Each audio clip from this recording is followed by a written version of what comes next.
Greetings, and welcome to this evening's stream. I am your host, Lilim Nightshade. For those of you who have been following my new live 2D progress, there has been some additional motion and general animations added, as we are slowly but surely adding new steps to the rigging to make it more complete.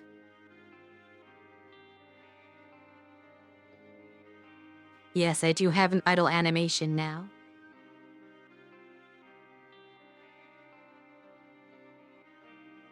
So most of the upper body rigging is complete. Other than things that could be improved, but there is something there. It just may need to be tweaked to be a bit better. Probably the next thing that we need to work on is to have more mouth forms. Right now the mouth just has open and close, but it doesn't have any mouth forms set up, which would make the talking look better if it actually had different shapes depending on what shapes the actual mouth is making. Since to pronounce different sounds, your mouth opens in different ways. But at any rate, as I said last time I streamed, I was going to unlock 3 more characters off stream, so that today's stream I could show 3 new characters to you all. One of which I've already used a little bit myself, so I know how Trevor plays, as I need to use him to unlock Clark and Nadia. But they will be new to you watching the stream, and our goal is to beat the missions with those 3 characters so that we can unlock Leona. So let me switch over to my gaming layout so we can begin on that.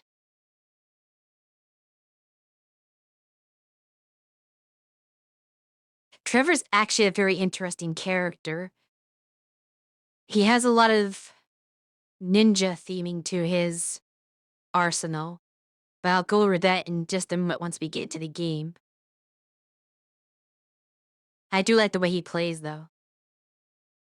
I am looking forward to seeing Leona as well, obviously. She is mainly the reason why I'm even playing this. Metal Slug. Tactics.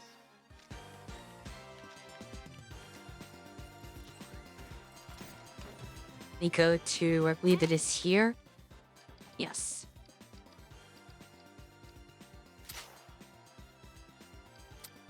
So looking at the default loadout for Trevor, he does have a knife, which, generally speaking, is not the best thing to have any kind of melee weapon in this game, because it's harder to set up synchronization attacks if you have no range.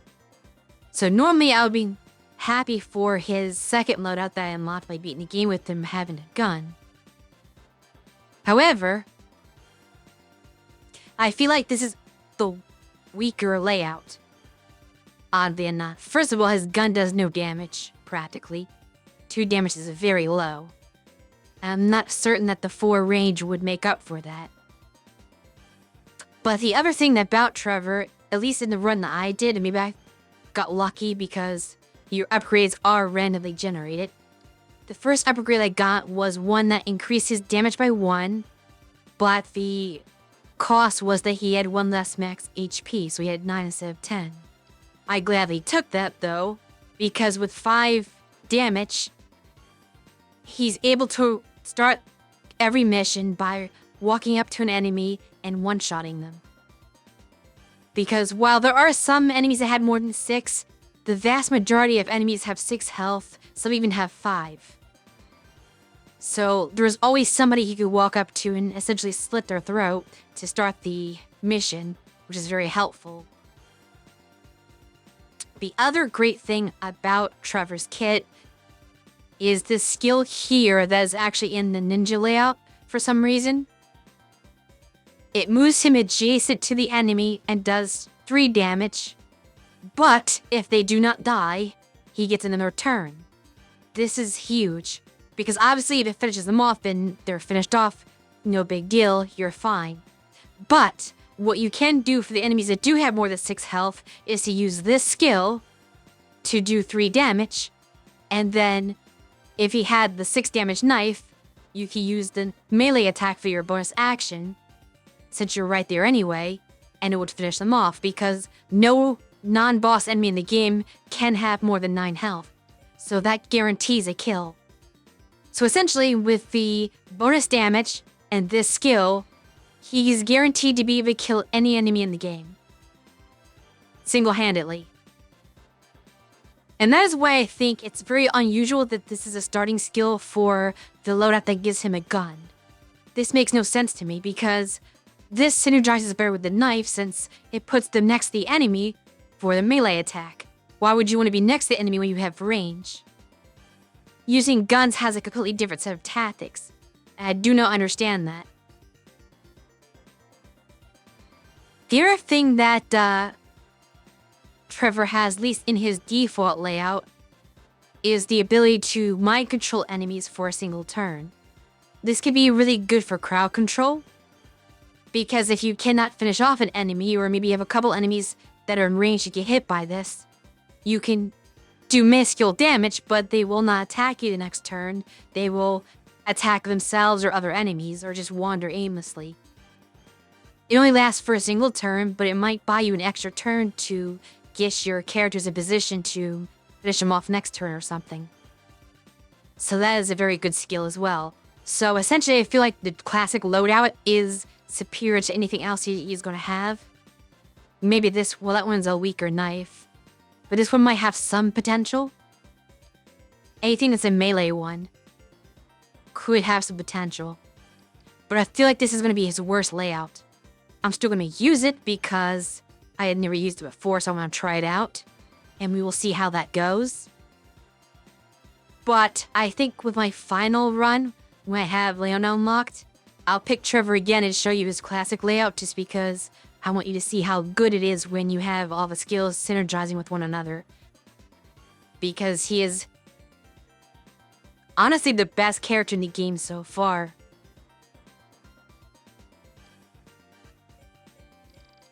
But at any rate, I believe we need to use him, Nadia, and Clark this time. So I'll learn how Nadia and Clark play.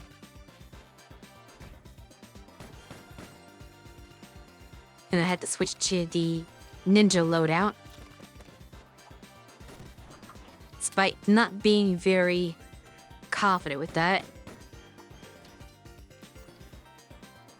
Trying to select. I forget how to change. Okay, there we go. It kept switching off of him for a second.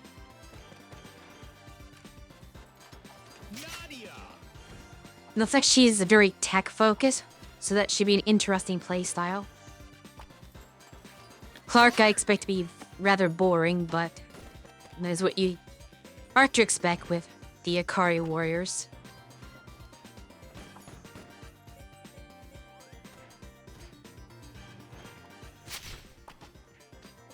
Then I'm gonna put this on the second difficulty setting since I've played the default difficulty enough now.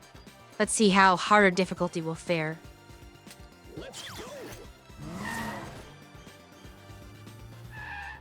For a character they forgot about for a long time, it is surprising, but then again, you have to consider the fact that this was not made by SNK.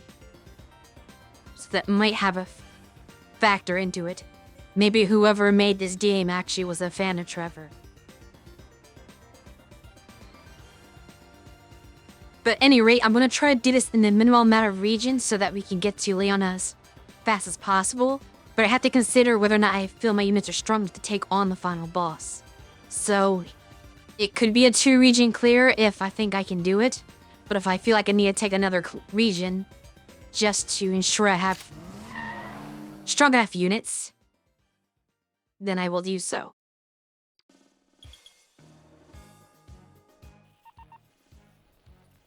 I've seen most of the mission types. The only one I did not do is the escort mission because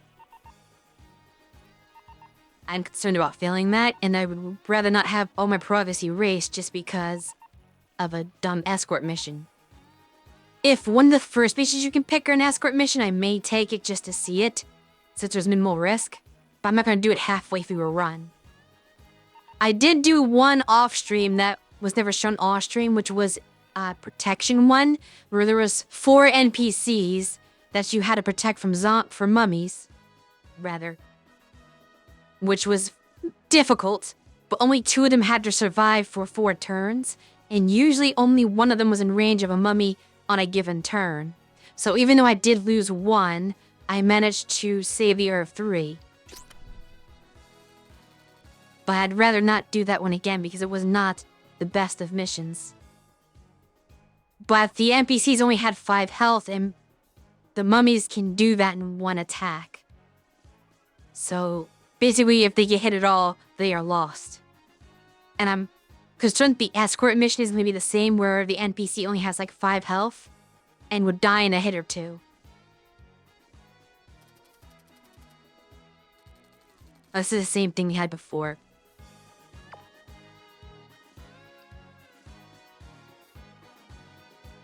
And this one starts at experience point bonus.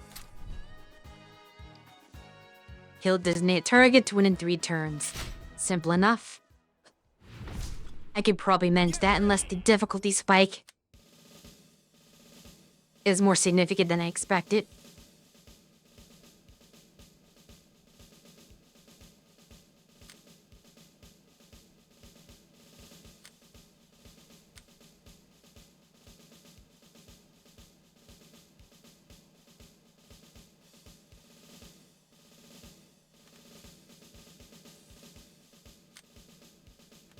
How much damage does he do? Just 3?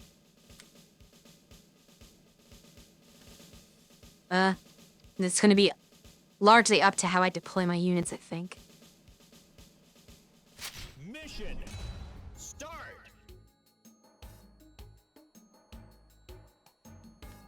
There is one of these up here. But Thinka is an enemy. There's not one I can get into. So I have to be careful of the range of that vehicle. Which means I probably do not want to attack this enemy at all until last to end the mission. Because if I stay in this range, I could be in a bit of trouble, but we will see how the map develops.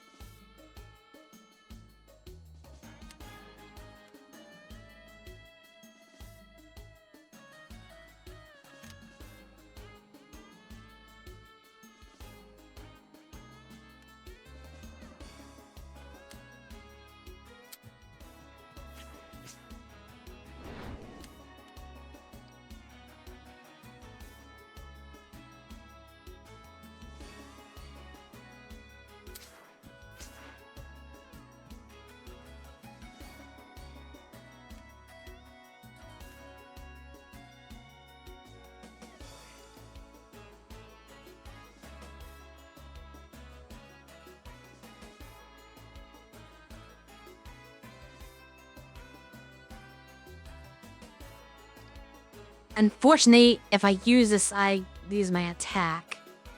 I'm hoping she gets some sort of skill that when she uses special action, she gets a bonus action, so you can place the gun bot and still fire. That would be helpful.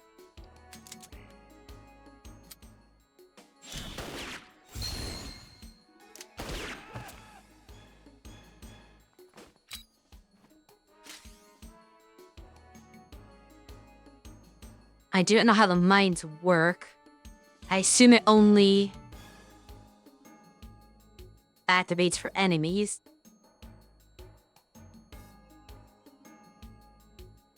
Hopefully, you cannot get yourself blown up by this. That would be very bad, obviously. Not quite in range to really hit anything meaningful.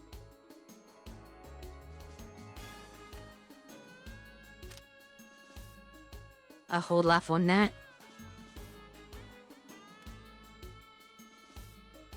Fortunately, with the lack of melee, I cannot take him out very easily. Anything I do will fail to do much damage. It does 1. And this also does no damage, actually.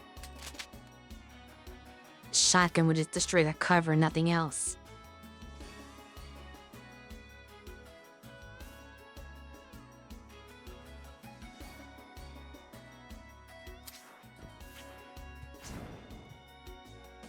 Get up for defense.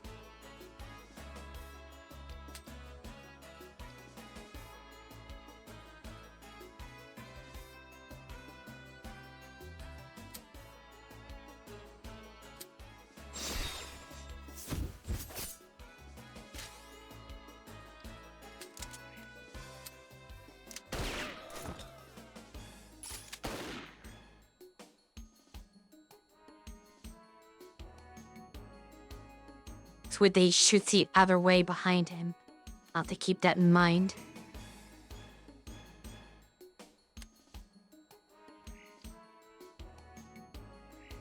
She has a shot left. But I think it might be wiser to place the nanobot down.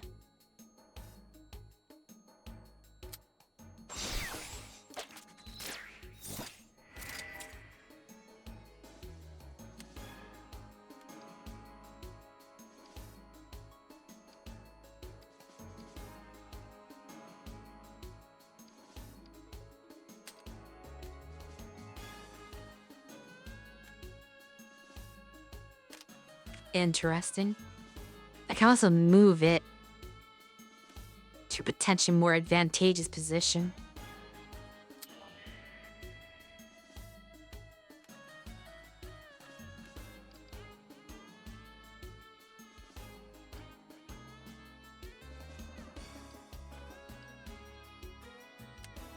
And it's not a reducer. I see.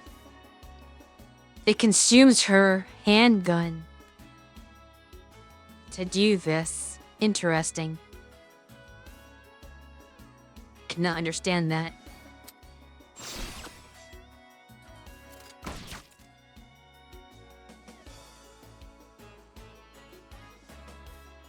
But presumably if it is destroyed, she gets the gun back, because it self-destruct will do that. I suppose I'll have to see. This is definitely a new sort of playstyle to experiment with. Not one I'm entirely unfamiliar with, though, as in the PC Shadowrun games, they have the concept of characters who can use robots or drones to attack for them, or alongside them, I guess you could say. And you can kind of command drones like that. So it's somewhat similar to that, but the drone has its own weapon. It doesn't take your weapon.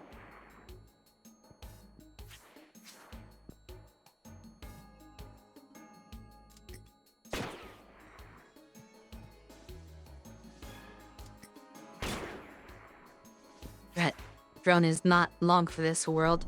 I'll have to self-destruct it, I think. I want to rescue the prisoner of war, but this area is too dangerous. So instead, we'll have to flee, I think. At least somewhat.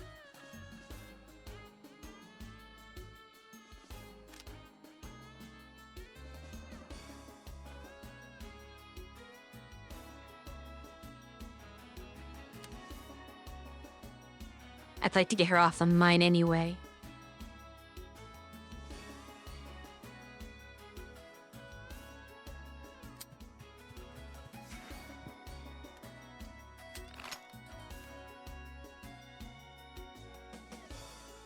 Interesting that shoots down. I thought this was a seat elevation, but there's no way to test that properly.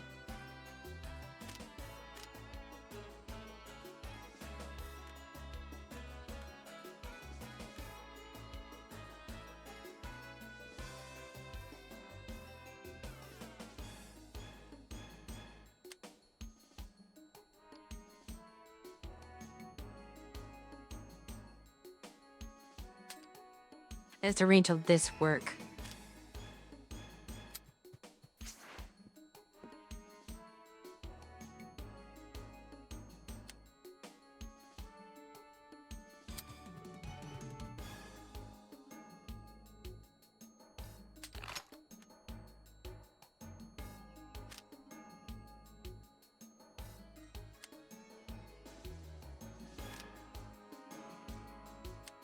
This thought should be safe from the mine explosion. Not from all the attacks, obviously.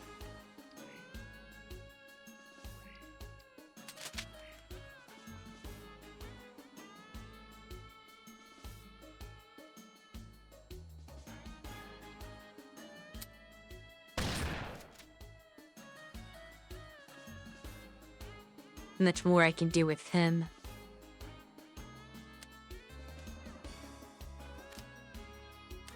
None of the damage the self-destruct does.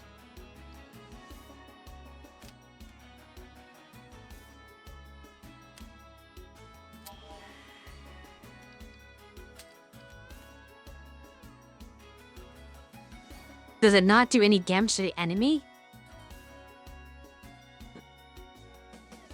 It doesn't seem worthwhile.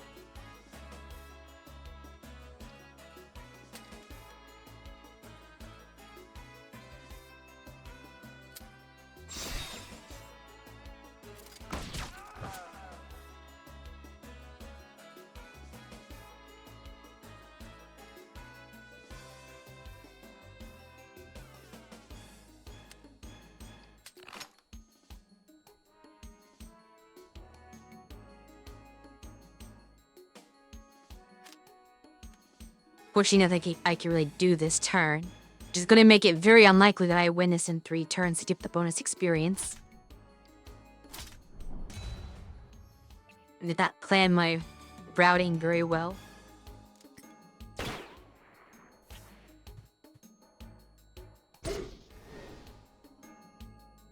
That make a mummy out of the tech bot. And no one got near the mine.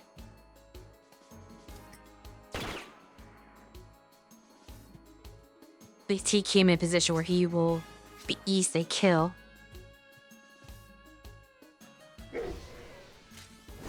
Thought he was out of the range of the mummy.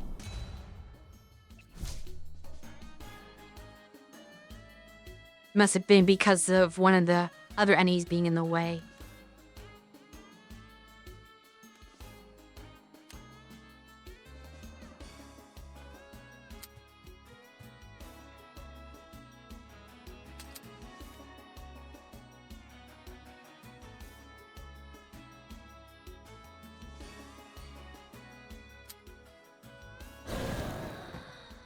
That target.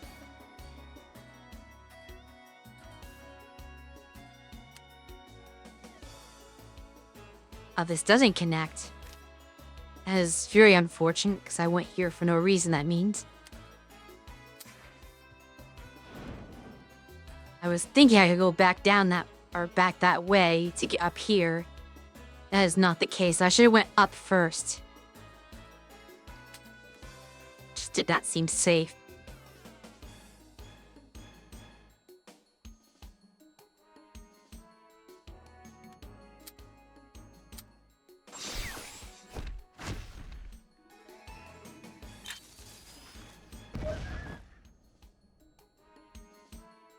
Okay, that worked exactly the way I expected it to.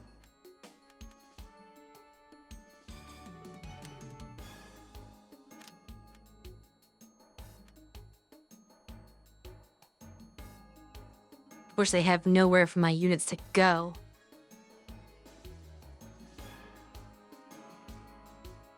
Because no one can jump up to this spot for some reason.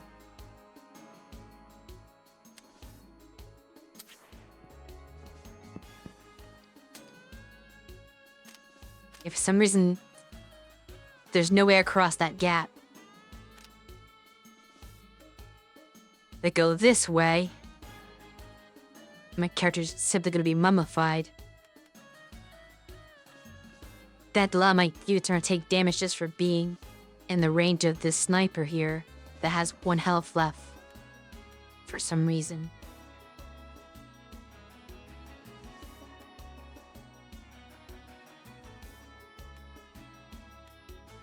If I could somehow get 4 HP, or 4 dodges to say, but I cannot do that anywhere. It's not possible to tank these hits. In fact, The only safe thing to do with Nadia is just to have her sit where she is.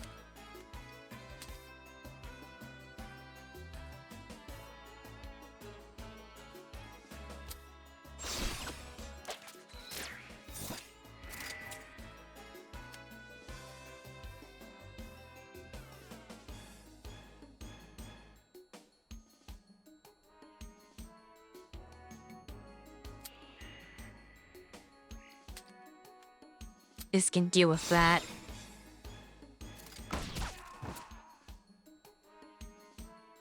And maybe it serve as a distraction for the other enemies.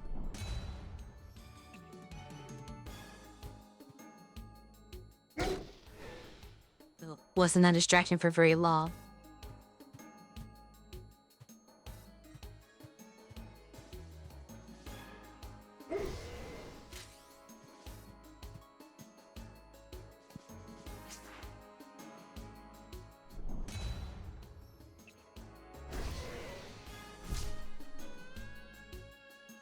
Can definitely feel the harder difficulty here.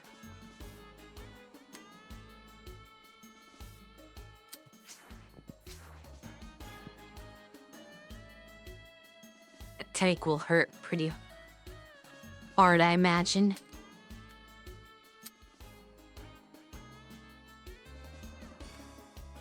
Just throw him off to hopefully get him away.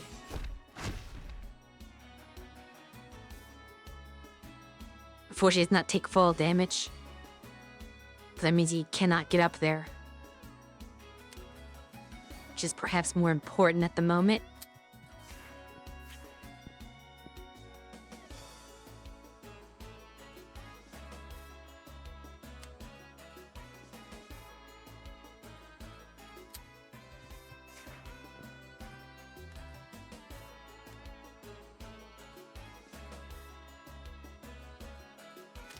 Actually, I were to move him here, I think that means that they are stuck. Yeah, because that's the only space up. So they cannot get to me, because I doubt they can attack up. So I should use that to my advantage.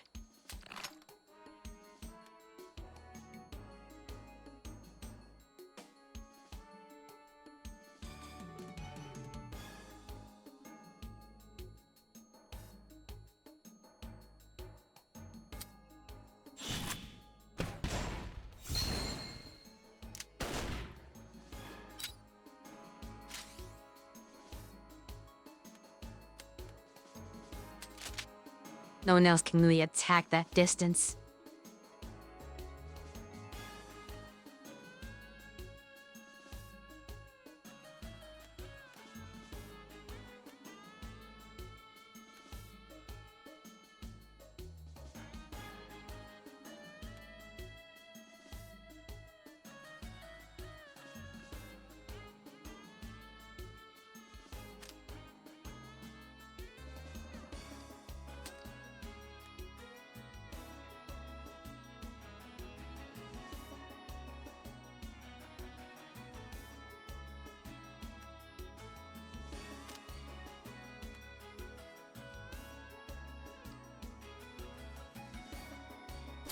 Let's see what happens this turn. I think most of my units are safe just by virtue of them being unable to get to them. Of course, I'm gonna go the other way. But as long as I can kill that last grenadier, that'll be fine. This did not attack at all, actually. Surprisingly.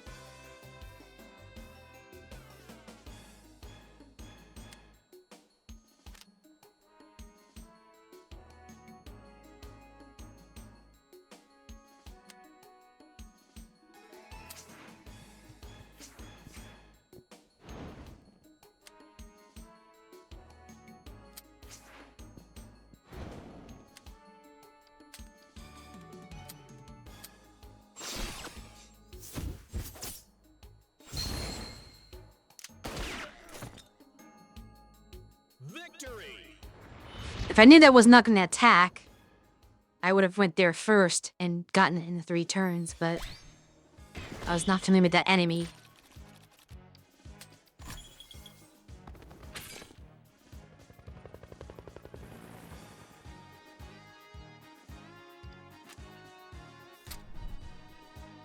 So we just kill all enemies and get kills with Trevor. And this seems like a pretty straightforward one. Get ready.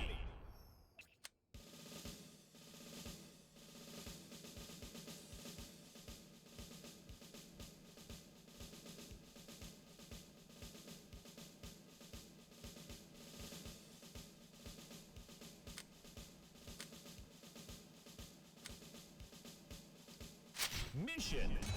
Start. I will, of course, have to keep the presence of the mummies in mind with the moves I make.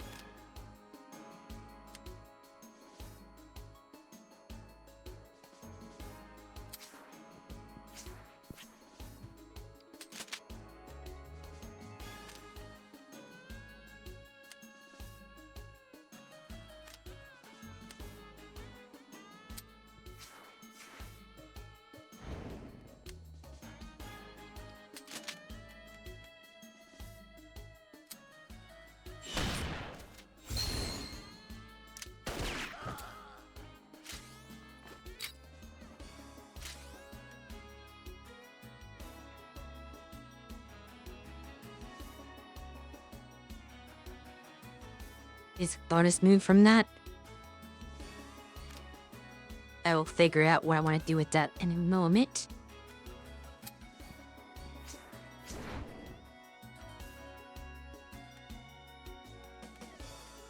And that should keep him safe from the mummification at least.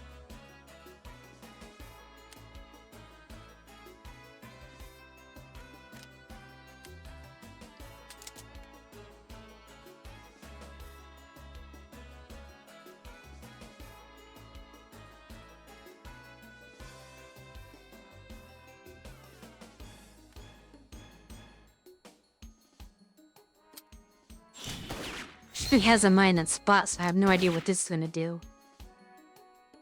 Nothing, I suppose.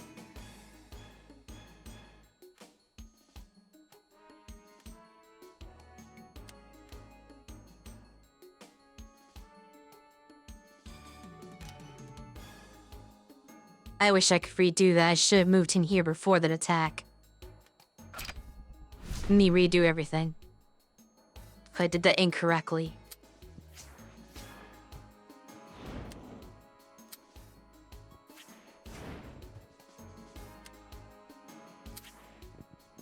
I'll go back to the beginning here. And start with the same first move.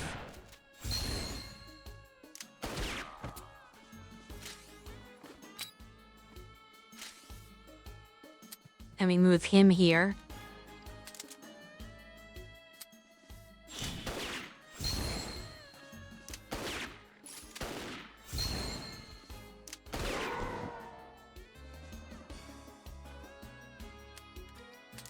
And then she can get this one.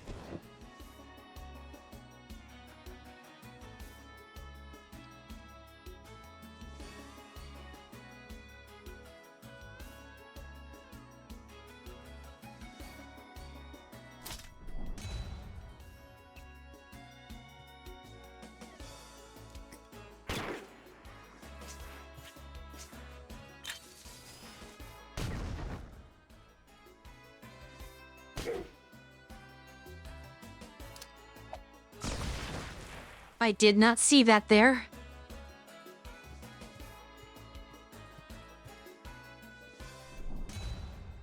Let's press survive that explosive barrel.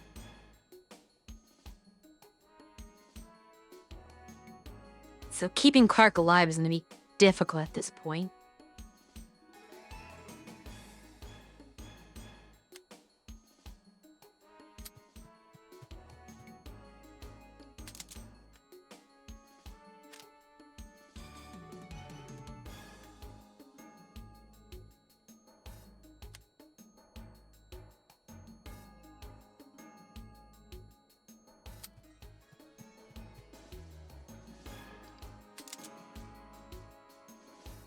do this.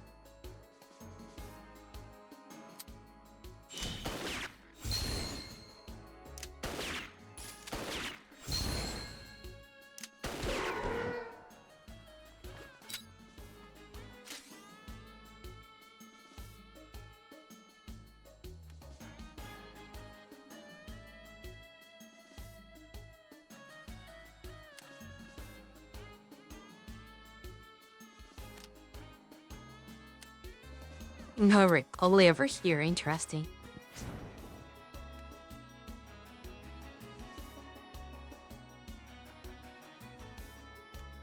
But the problem with this is that walking over the mine is not activated. You have to stop or start there. So it could be problematic.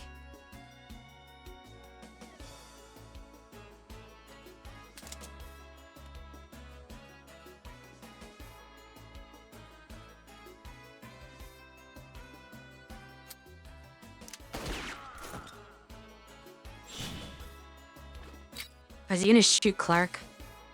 Okay, good, he did not.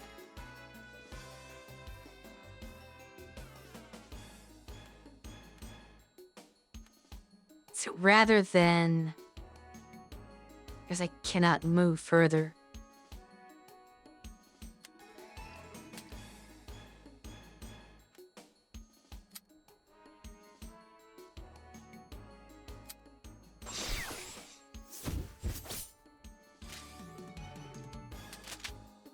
How much damage does this do?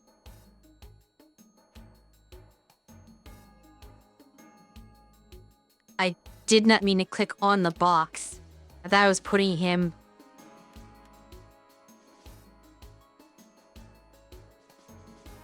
adjacent to it. I went on the ground next to the box. And I can't do anything. Although I suppose he can do this again. Oddly enough. Then at least put him back under cover. And that should get him his last frag.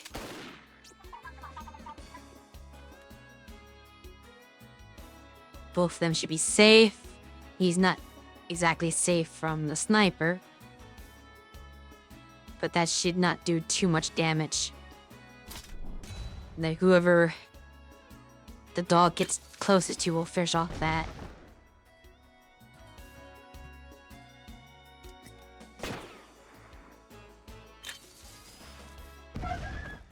Oh, it does activate in the start of the turn. Fair enough. No need for the dog. And at this point, we just finish off with Nadia. Victory! Was that too hard?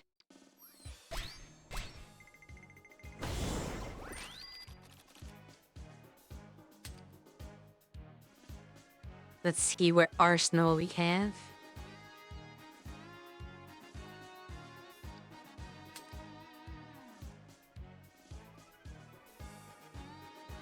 Force mutes every time they get a kill. Only with the shotgun.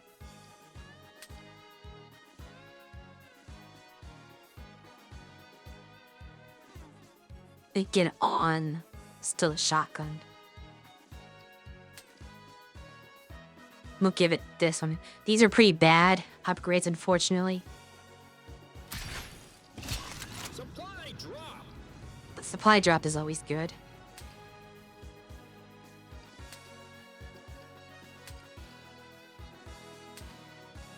We'll just grab a metal slug. You're great! Hard to go wrong with that. I never saw this one before. Gained adrenaline attacked.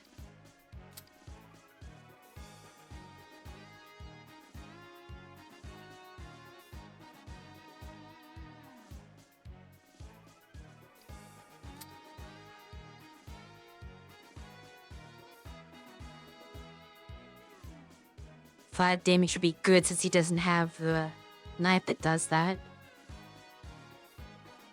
It's basically a ranged version of the starting knife.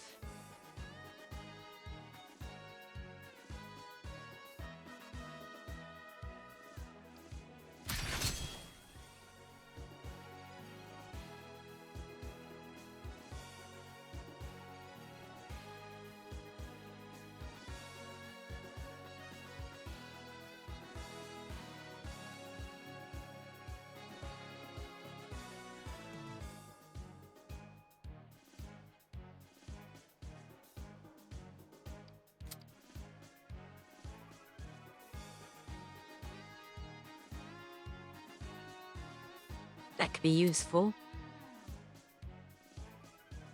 Actual damage is typically better.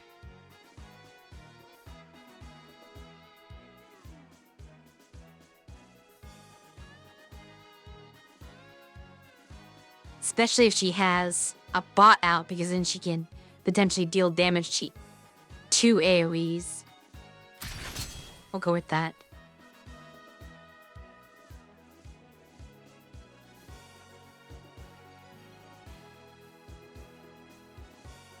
Where's velocity?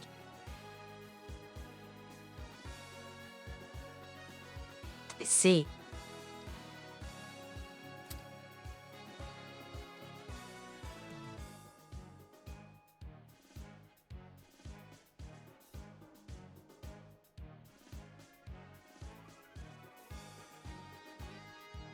But it's fragile to everything around him.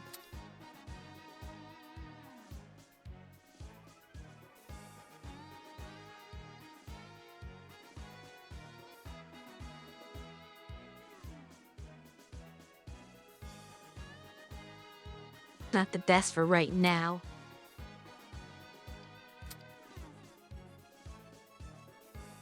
But that makes him take more damage. Sounds unique. So we have one more until the boss. This looks like it might be a hard mission. This is the minor one I was talking about before. I don't think I want to do that on the increased difficulty right now. Not with these characters anyway, because these characters are not quite as good as some of the other ones that I've played. Obviously, I do not have a handle on them yet. Or is this just a typical survival mission? We can do that. Get ready.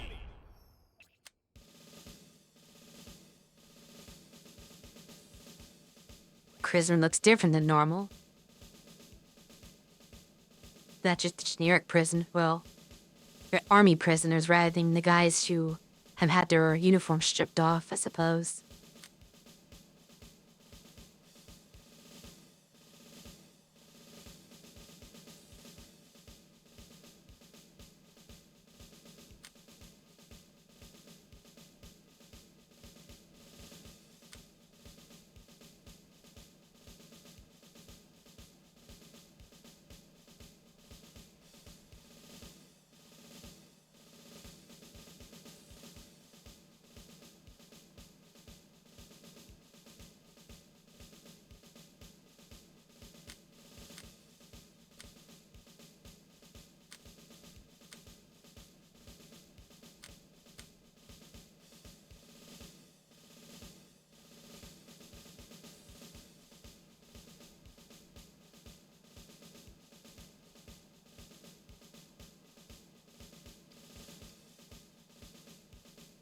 Mission. Start. This may not work out particularly well.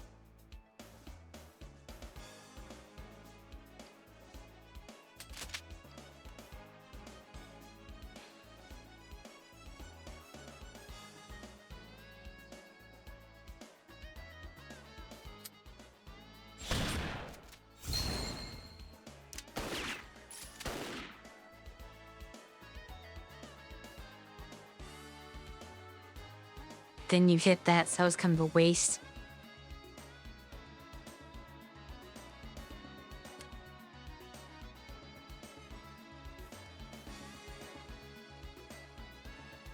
This provides no extra defense.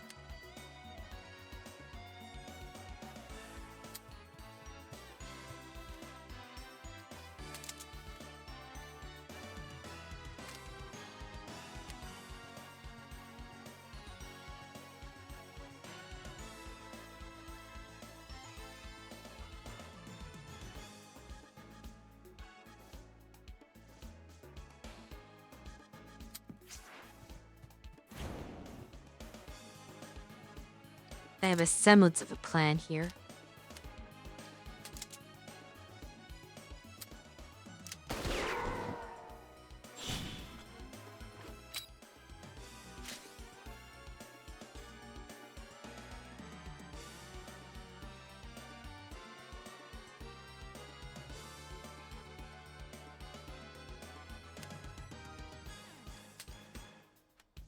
Okay, that does work.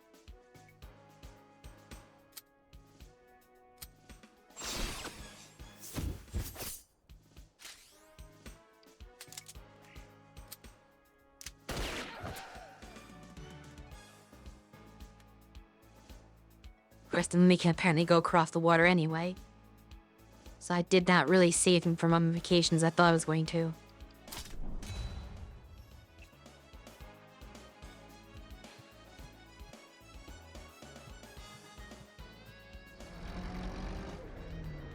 Okay, then looks like that tank's gonna be more aggressive than the previous one.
I feel like there may be a larger concentration of mummies this time around than previously.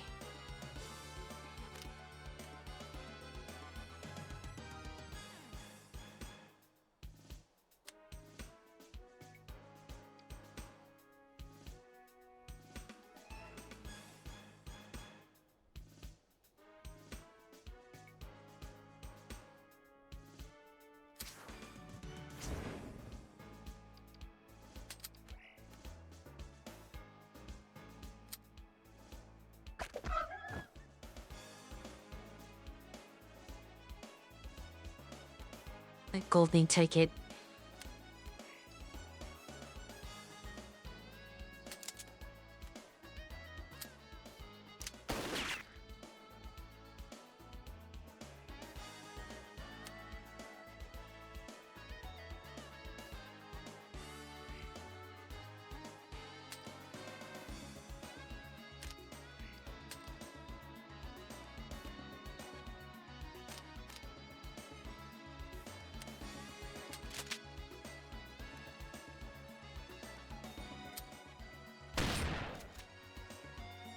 Okay, this one was definitely misplayed. Hopefully I can still recover from this.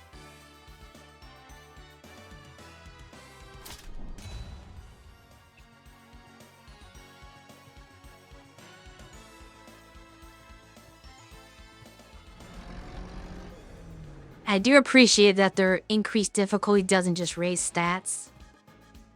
Some games think that is how you increase difficulty. This one seems to just increase the numbers of the enemies.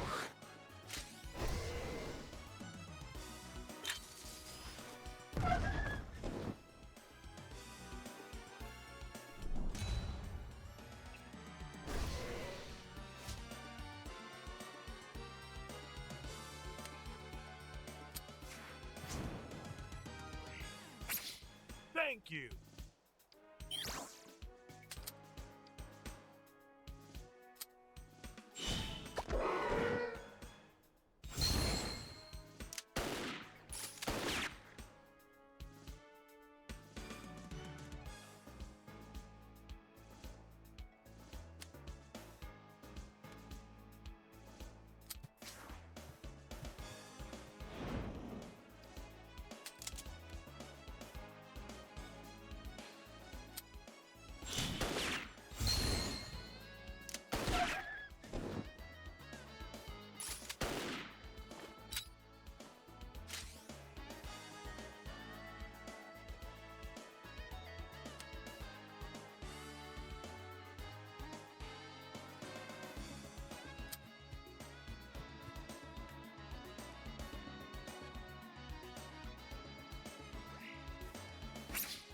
Thank you.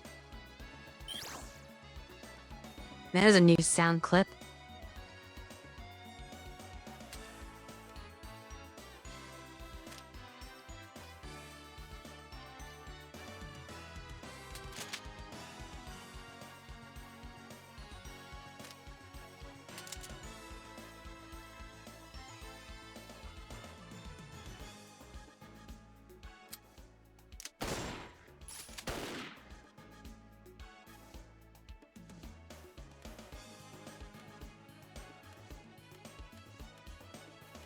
Seems everyone's gonna have to become a mummy at least one time.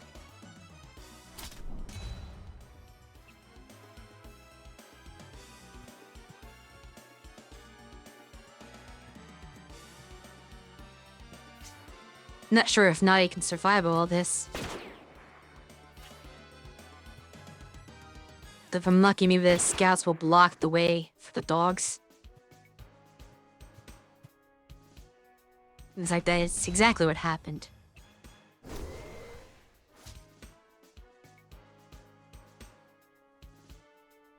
Okay, this is the last turn. Which unfortunately means I cannot save that prisoner of war. As far as I... well... I think there's a way to do it. My name would be slightly off.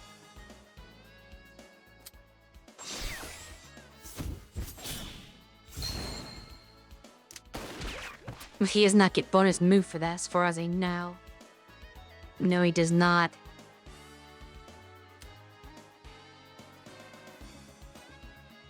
I wonder if her nanobot can rescue.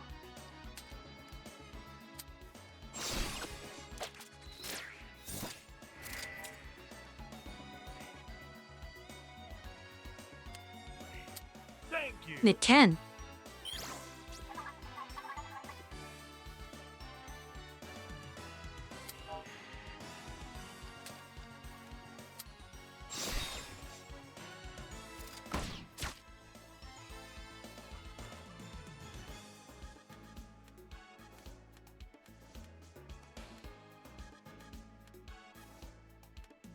I may lose a character, but hopefully not all three.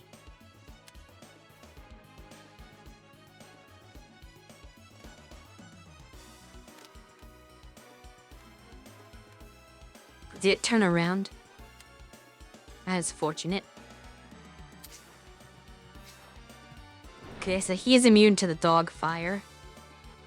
Actually, I think he's immune to just about everything. So that should guarantee that Clark survives.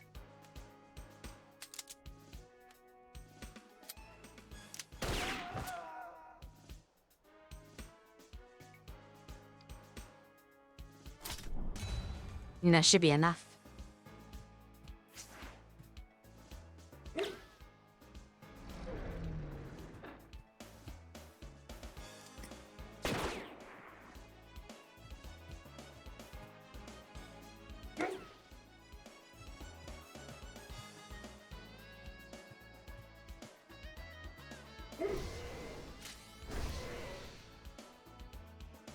There's her turn as a mummy. Like I said, everyone has to be a mummy once.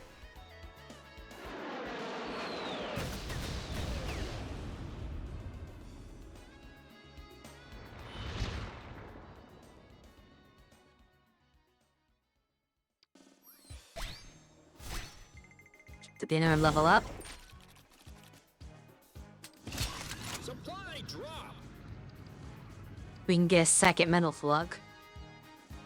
Or a team heal. On this difficulty, team heal might be worth it. You're great.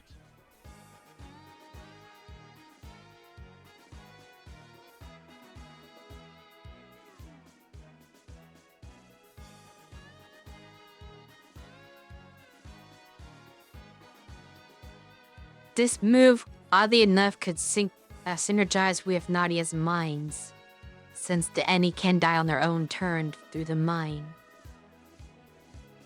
But it's more intended if he has the psychic control move, so they kill each other. Honestly, I'm just hoping I get that later on. I'll grab this now. I didn't think he had anything better to get. Let's see what this is. Oh, just moves her mines. Not valuable enough. We'll do this. He gets the old King of Fire sidestep.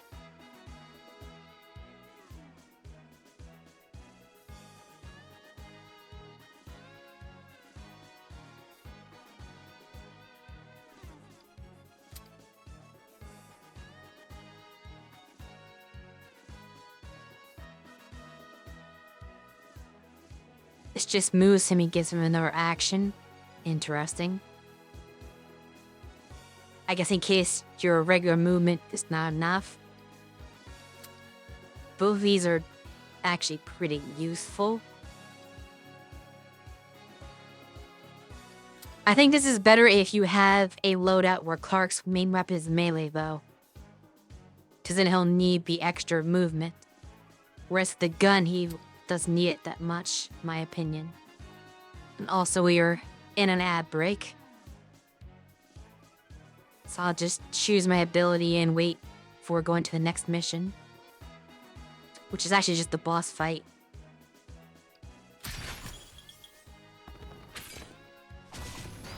Enemy sighted.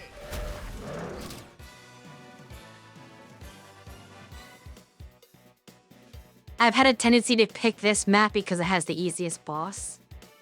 So if I'm only going to do one, I'd rather just do this one.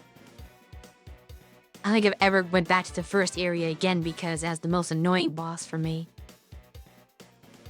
I just did not enjoy that one. But this one's extremely simple to beat.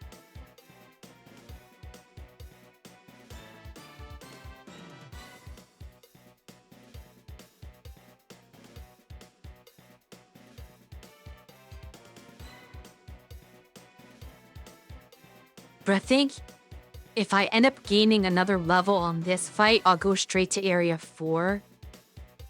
But I guess it depends on what level opponents I end up rolling.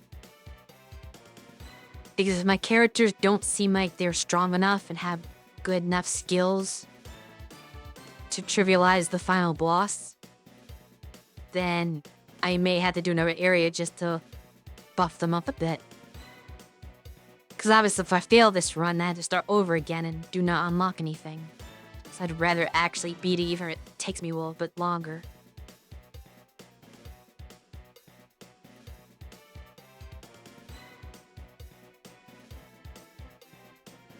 I was concerned the one time I was required to do just a 2-map clear to unlock a character. Because it did seem like it was going to be kind of weak. But it actually worked out. I do have a metal slug at my disposal, which will help.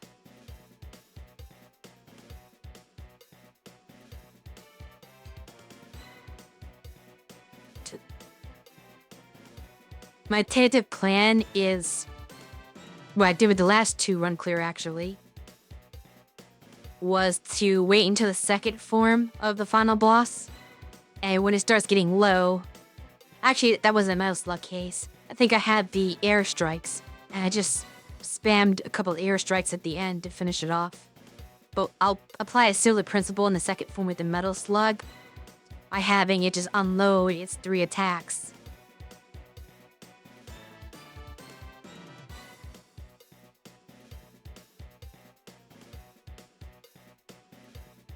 I made a mistake the very first time I fought that boss by using the metal slug on the first half, because I was not aware that there was a second half.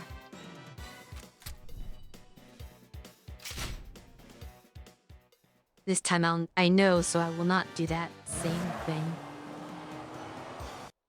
Get ready.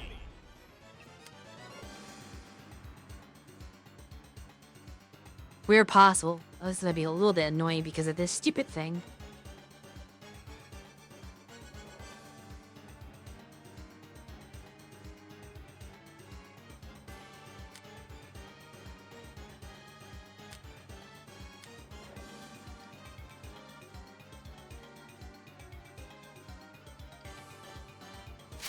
Ignition.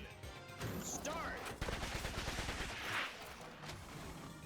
This map does become a bit harder just because of the abundance of mummies. They're added to the harder difficulty.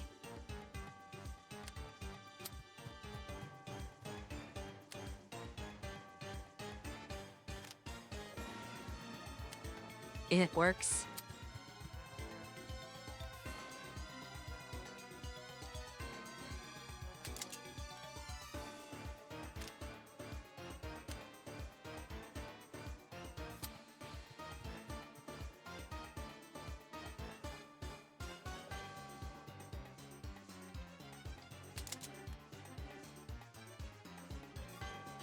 They've been to kill it.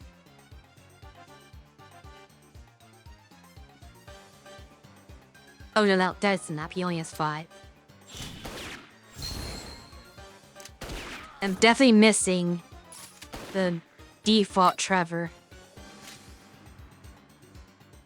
He is so much better with the knife.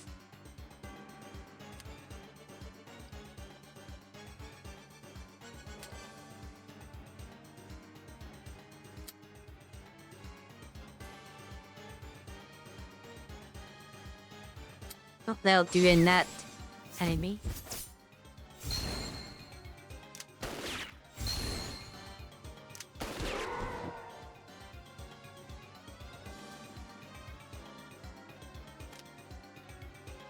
I did not realize that Clark was in the way of this.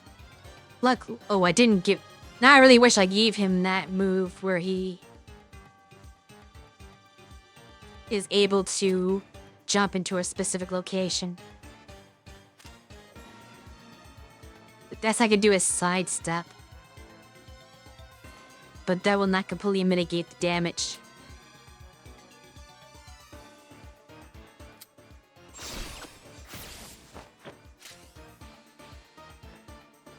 Well, lesson learned.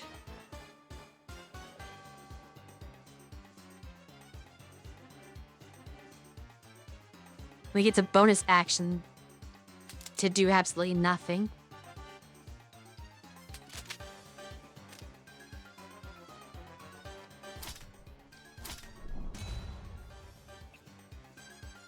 Usually the tanks did not fire as far, but this one has a different range than the ones I've seen before.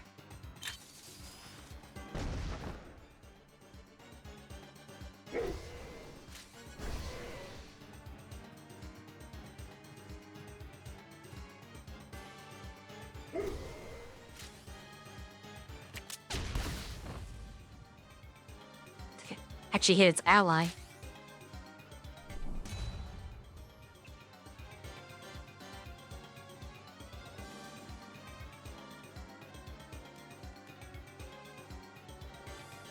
Okay, so both of those dogs will die. Which means really just need to get Naughty out of the way.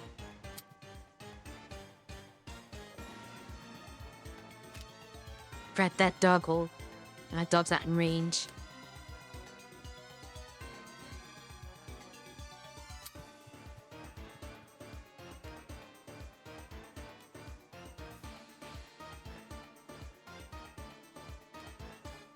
They and human move. Go.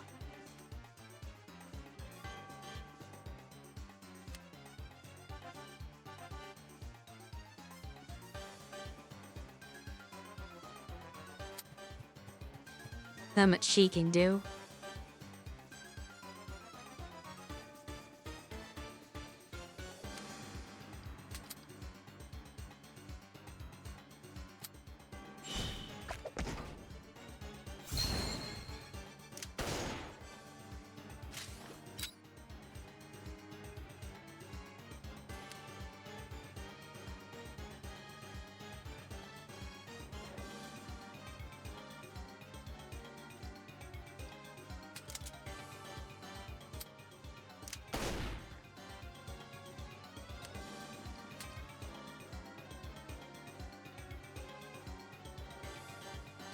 It could attack them, but they're gonna die anyway, so it seems worthless to do that. So for now, we'll hold position.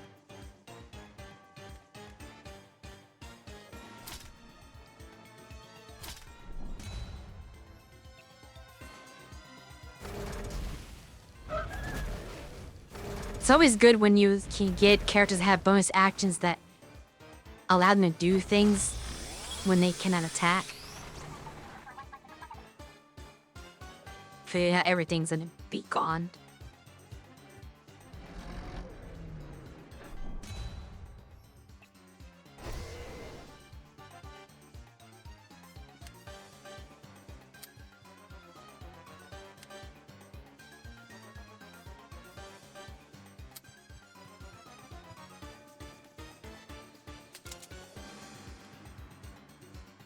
Completely unnecessary to shoot this mummy. I'm not sure what experience is based on.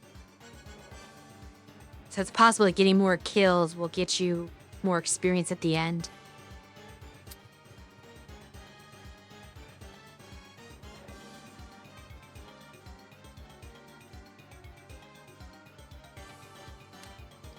And in fact,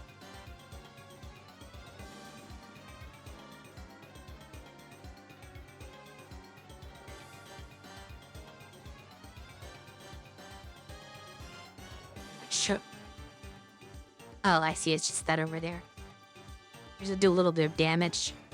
Better than nothing.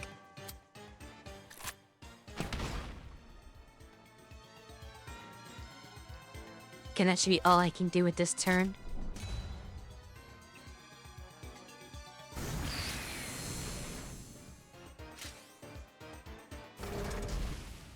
Yeah, I mostly ignored the tank because I knew that the boss was going to take the tank out eventually anyway.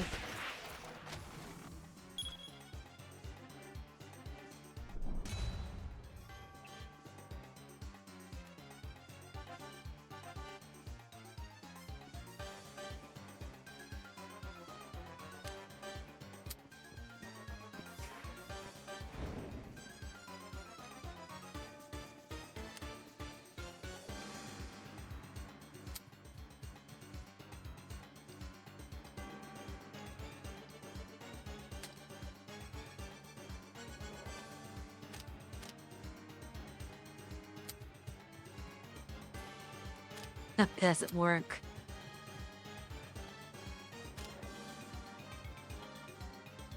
Change it to 2.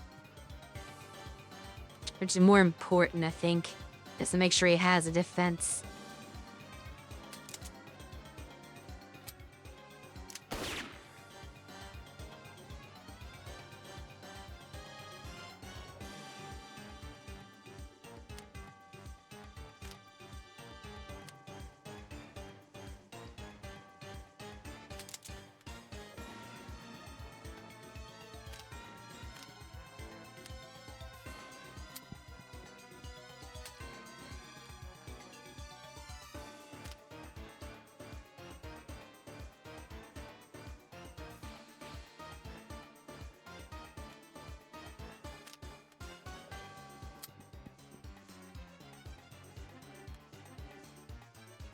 I think he's actually safe here just because of the weird range of the enemies.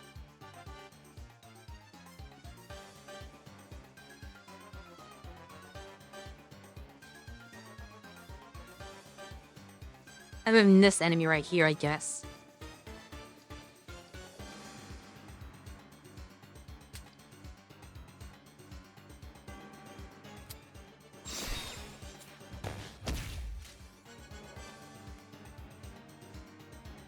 Not sure if that helps.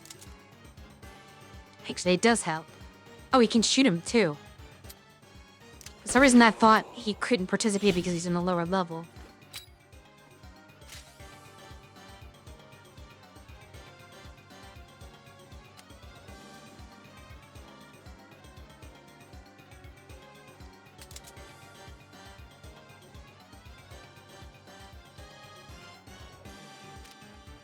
Sometimes the rules are inconsistent, I think.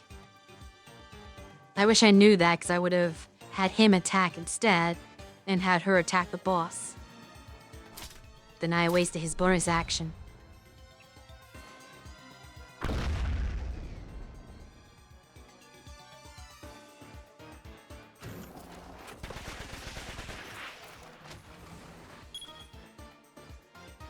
Not hitting anything with that.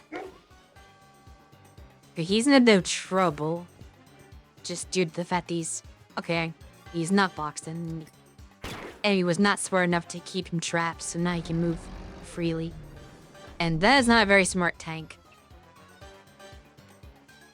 Where are you aiming? Okay, nowhere special.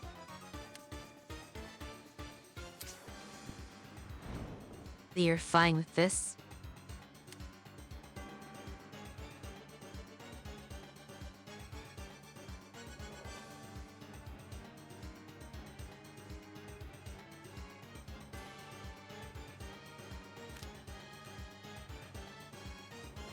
Not fine with it, the fact that I had to move here, essentially, to get enough dodge points. Actually, that's still not enough.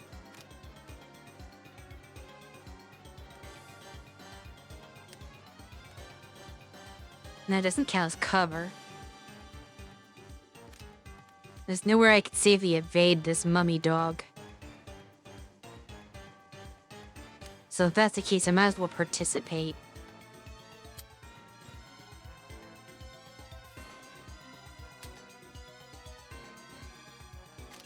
That doesn't work.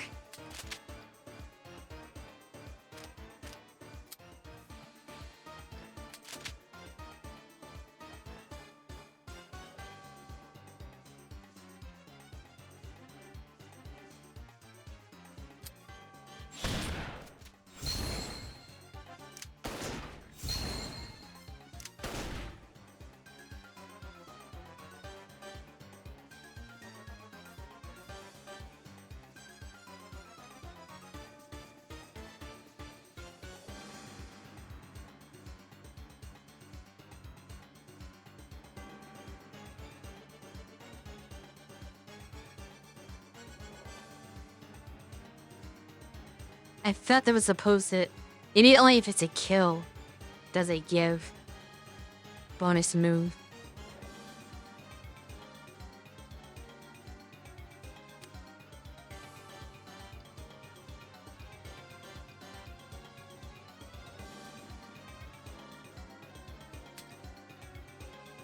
Okay, in the ring of boss.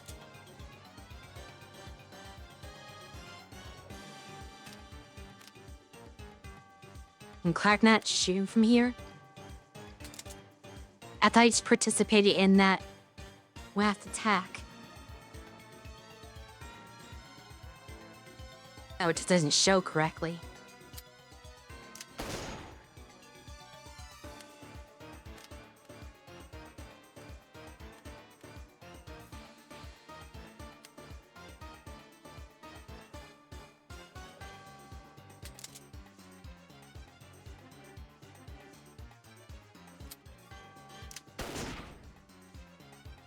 Okay, we went down to 25 health. I believe the next turn is going to be the big laser again.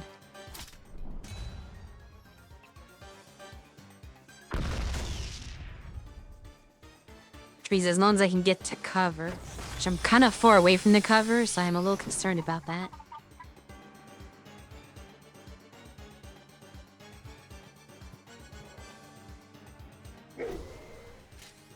Okay, that may make it impossible for him to survive.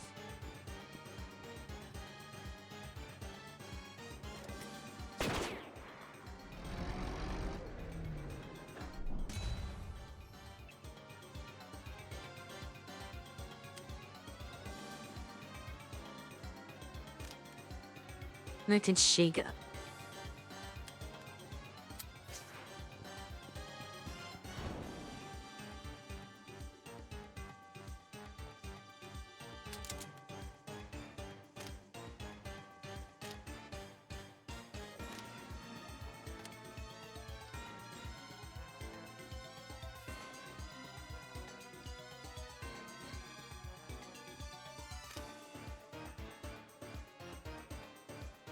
On these give variable actions.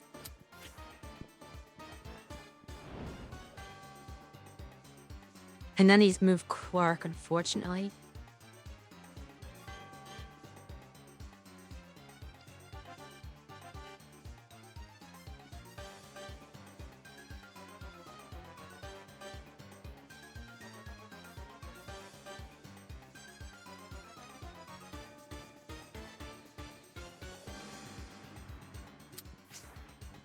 So, I'm probably gonna lose 2 of my characters here.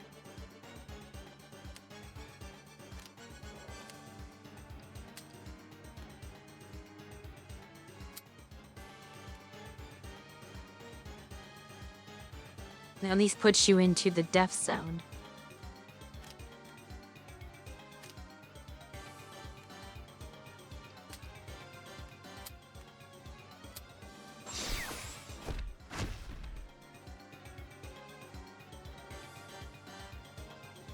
It's unfortunate that he cannot take place with him now.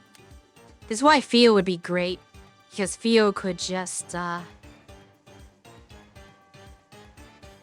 use her ability to move him there now, but he's done that.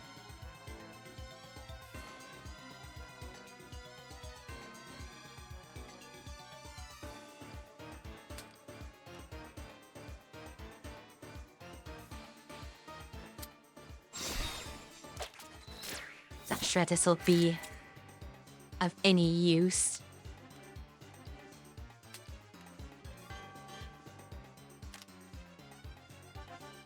No back here.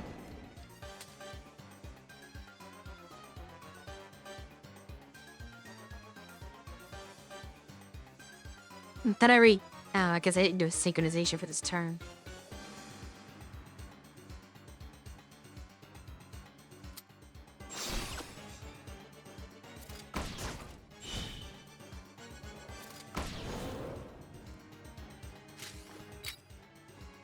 Now, if I cannot move, yeah, there's no movement for this character. So the smart thing to do is just to use this to do some extra damage before he inevitably dies. As long as Nadia survives, this is still winnable. But I've never had anyone get hit with a laser before. This is unique.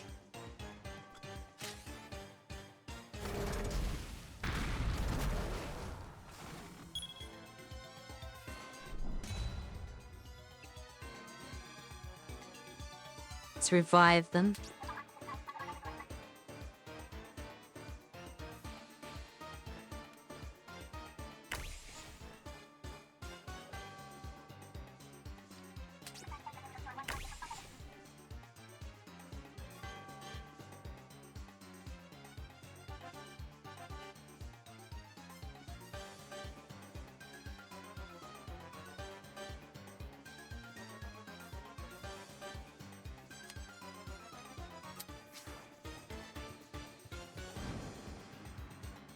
Honestly, I might just be able to finish the boss off if I play my cards right.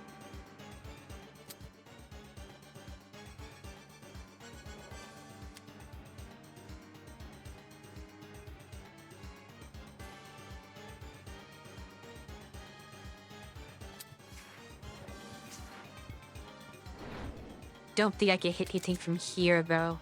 No.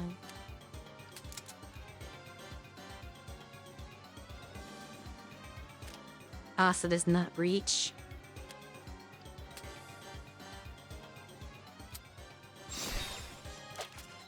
Oh, she's the trick from before. By sacrificing the tech bot. Not quite.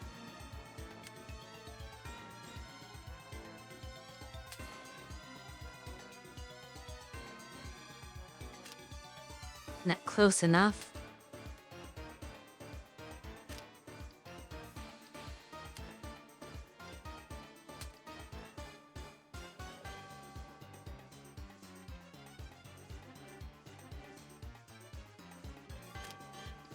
Hit the boss with that.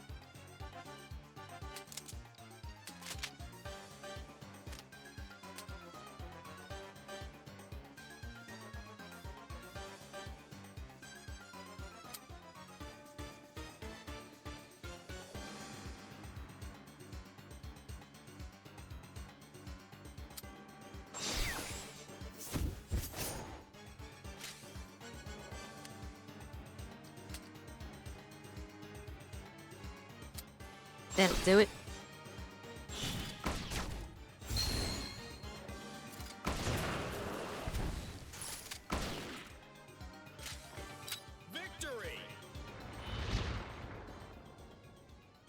See what rewards we get from that battle.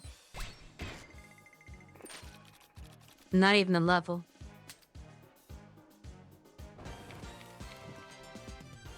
Does that look promising? Buy anything useful. Jonathan?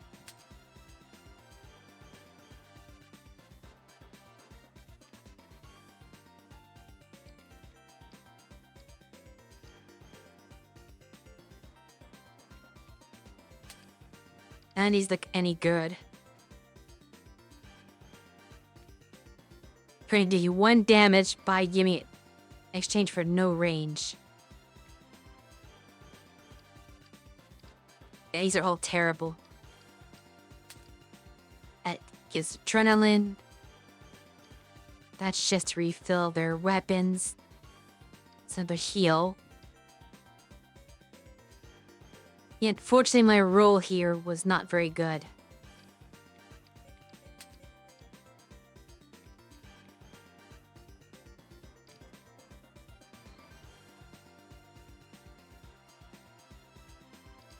None of these are gonna help me.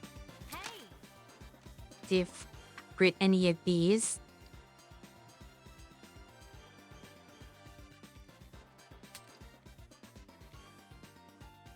So the upgrade Shinobi.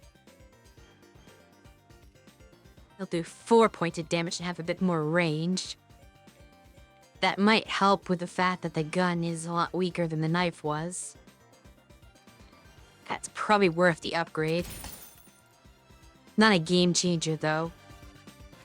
So I'm not 100% certain that I can beat the final area with the characters as they are, especially since 2 of them died on that previous boss. But we're gonna get an attempt. And hope for a good level up on the stages leading up to the final boss. Let's go.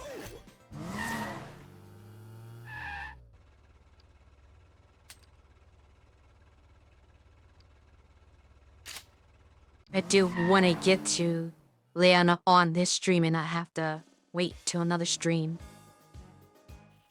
Let's see what we're faced with. Take less than some HP damage to get reinforcements. Consider I used 2 of them, that would be pretty good to get, but not essential. Good thing I did not buy the ammo refill because I'm gonna get it just for clearing this map. Get ready. Which means I can feel free to use my special ammo as much as I want. It will regenerate, and this is a new situation. We have these tanks in a map where I have to destroy all the enemies. Usually they're on maps with other objectives, so I can ignore them, potentially. So the interest to see how that plays into things.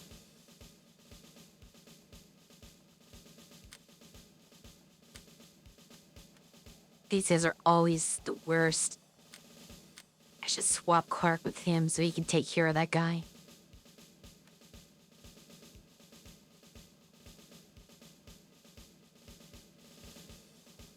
Seems reasonable.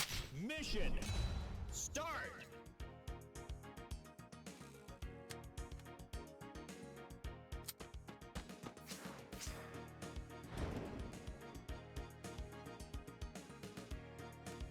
I have a knife guy over there.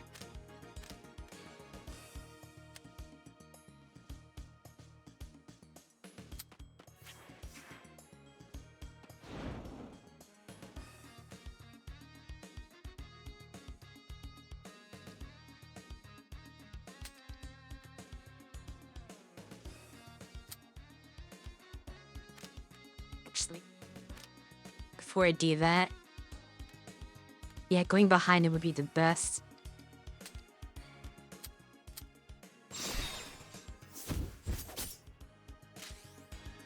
Maybe I could just shoot him.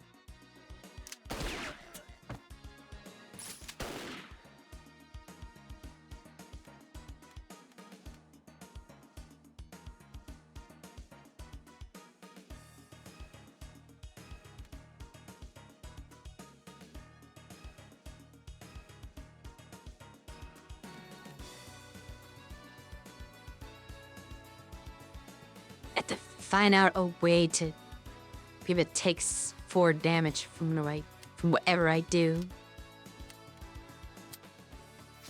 Going over here should accomplish that. Yeah, Clark can take up to 5. Get him safe for the moment. Not worth it.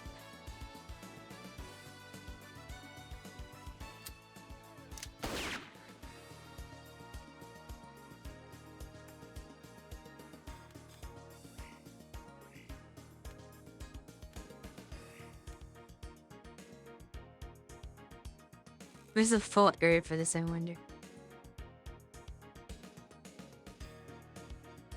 It's hard to tell what it's actually above since there's no shadow or anything. So it's gonna fall on one of these tiles. I just do not know which one. It's easy to get to 3. Which means I'll need to have her go this way.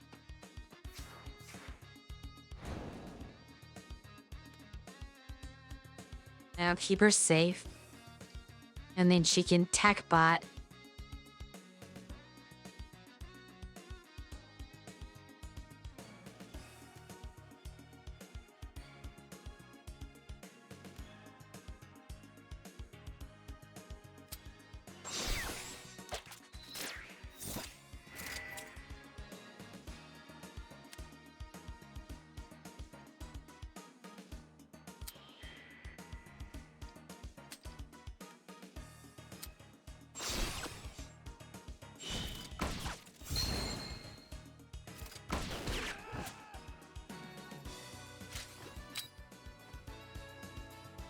Okay, feel like that is a good first turn. Yes, keep going. Other than the tech bot, everything should take no damage.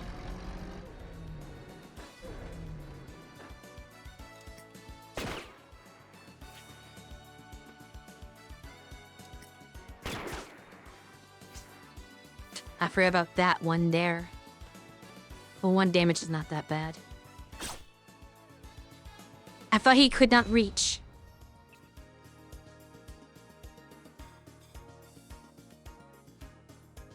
Darren's prediction did not show him being able to reach that spot, which is why I moved there. Or should I say the range prediction.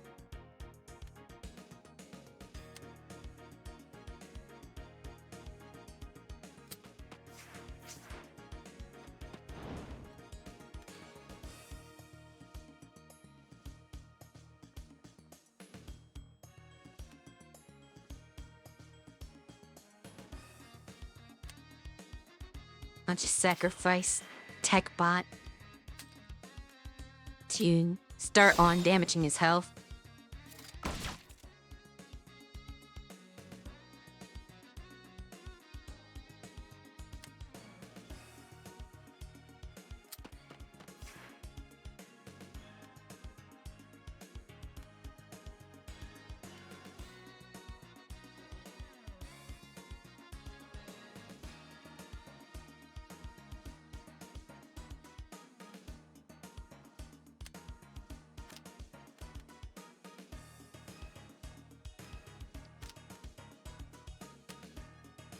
She needs to do this.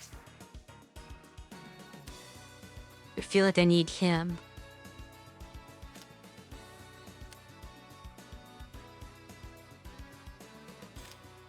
No, I don't want to be in that area, though.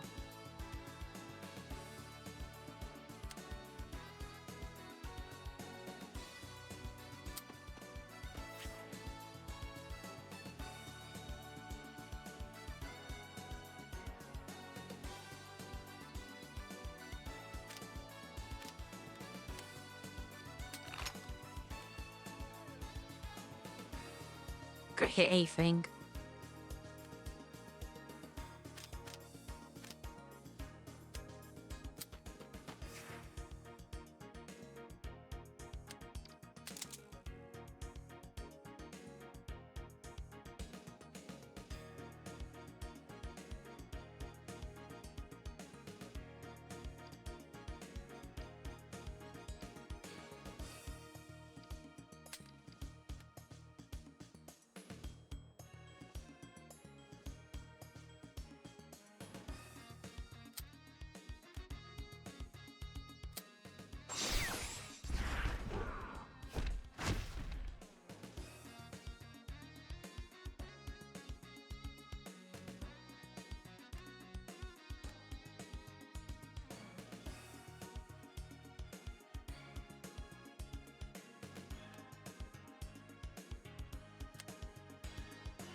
No. She would take damage from him.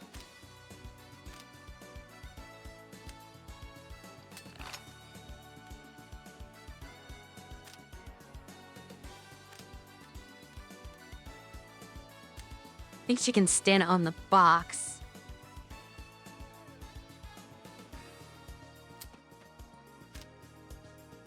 If I can get her up there. Because no one can attack the box. It's for the worst being a safe area.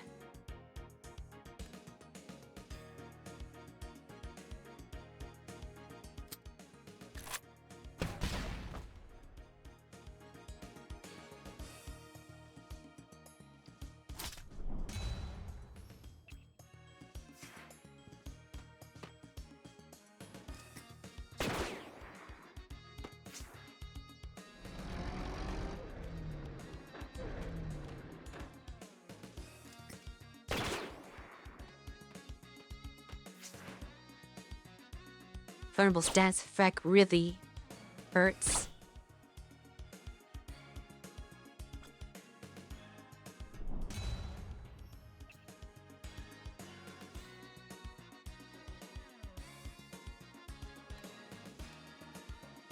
Didn't exactly have a method of recovery.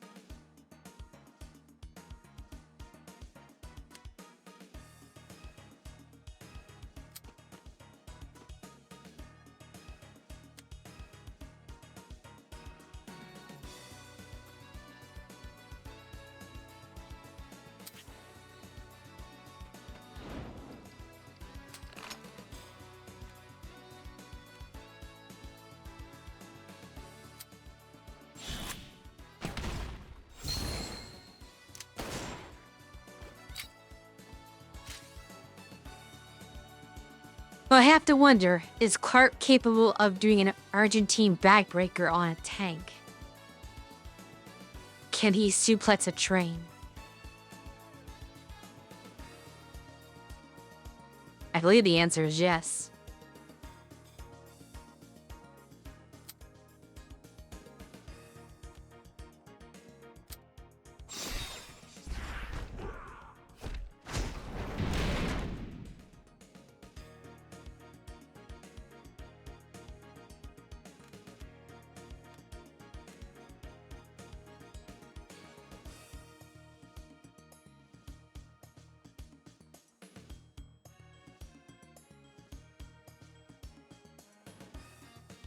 That is true.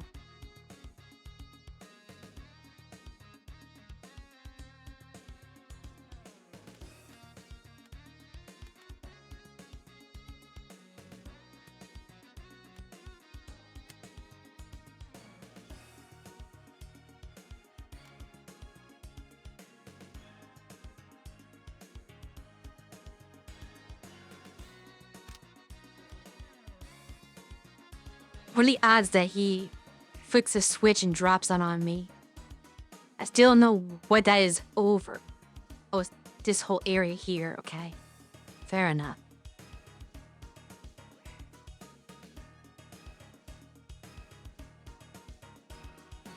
So yeah, I don't want to risk it. 'Cause I'm sure if I move anywhere in that space, it's gonna instantly drop on me. Kill the character. But there's not meaning with a lot of options on where to move.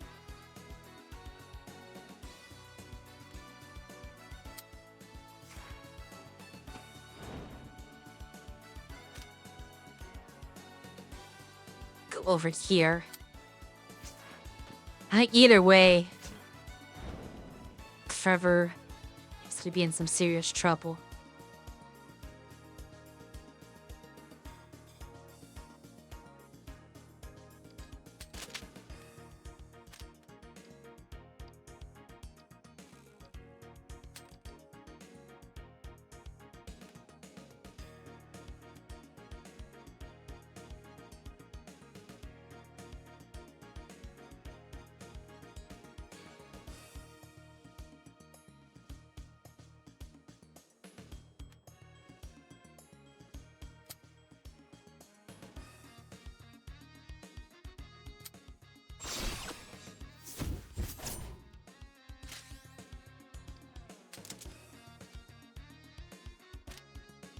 I forgot he only has 2 damage.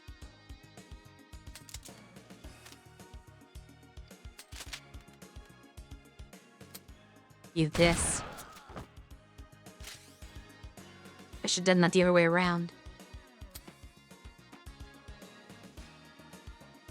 I could use this, but he's not in range. If there's an enemy in range, I would definitely use this right now. But none of them are standing in the right spot.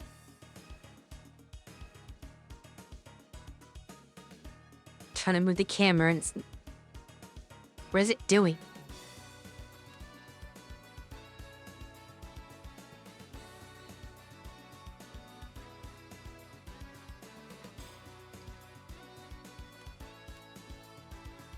My character's just somewhat in danger. Which concerns me. Because it's just the first map of this stage.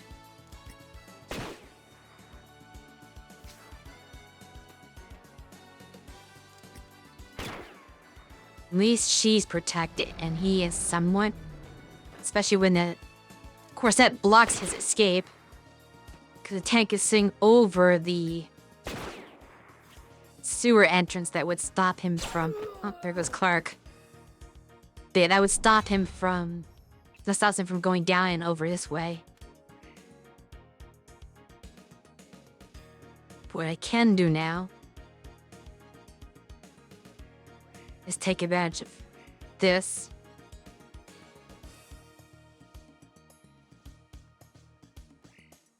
Or not. Why will he not do it?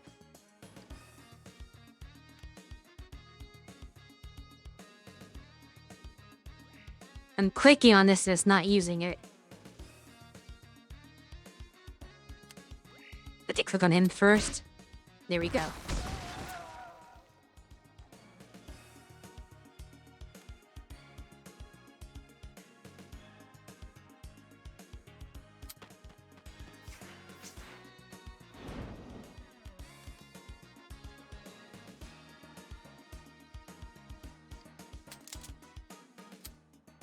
For him, before he causes more trouble.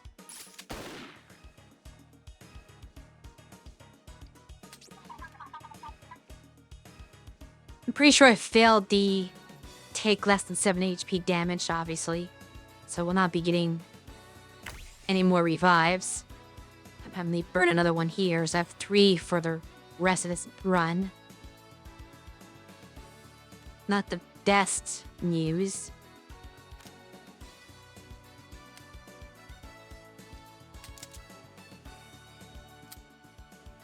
At least we have to do this. And get rid of the most troublesome character.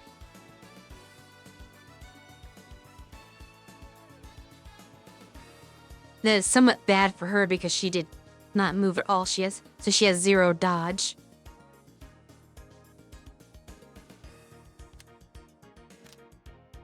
Then hoping that if I play my cards right, that will not matter.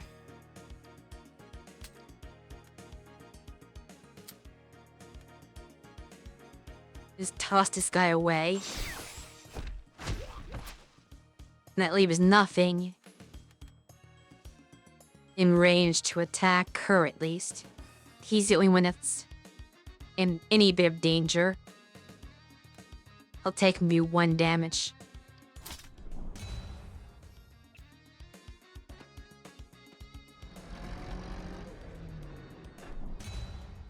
Not even. Enemy decided not to attack.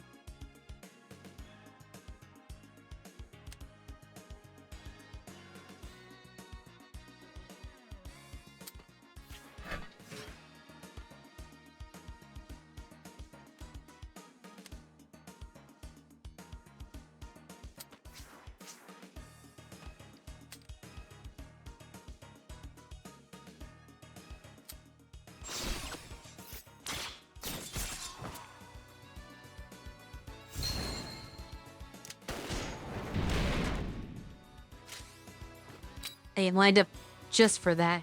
Victory!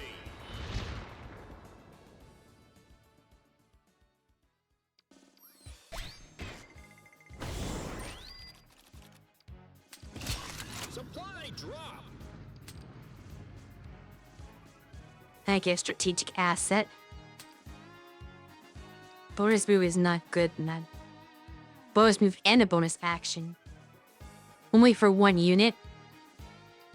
But that could be critical at some time. So I'd like to have that as an option. Great.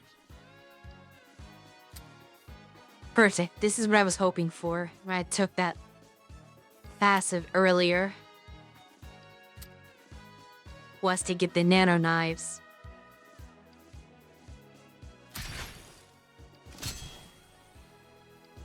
Iron Lizard. Summons the Iron Lizard with 4 HP, 5. What is that? Move? And it has a magnetic grab.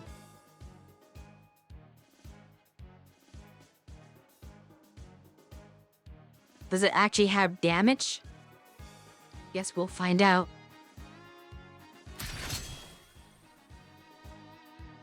Each time the unit gets twisted further, they gain more adrenaline.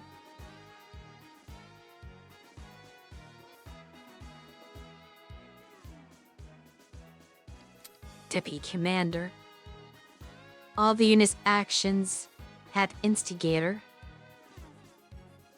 which gives damage for any synchronization.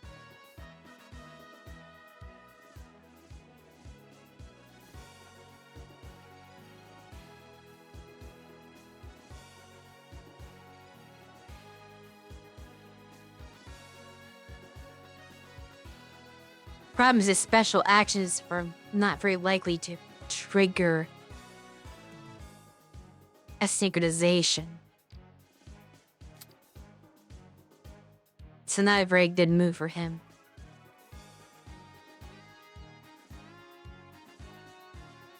Now, if I had Stargazer already, that would actually help a little bit.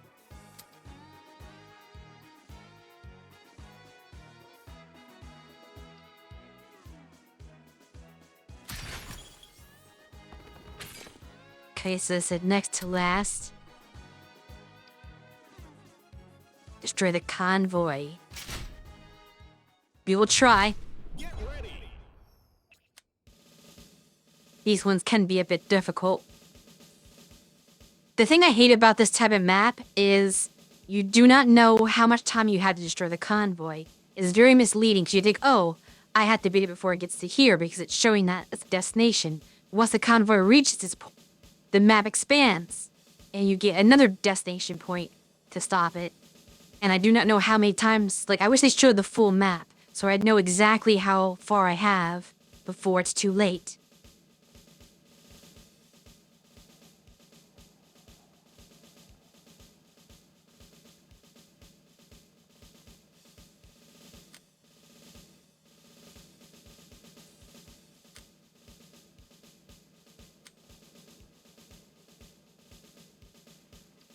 Mission.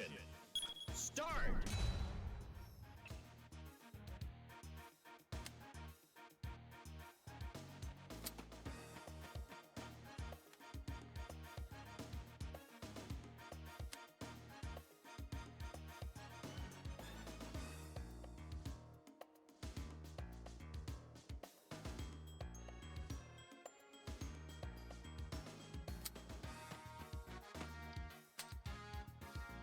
This in a straight line.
to see him hit behind himself no matter what.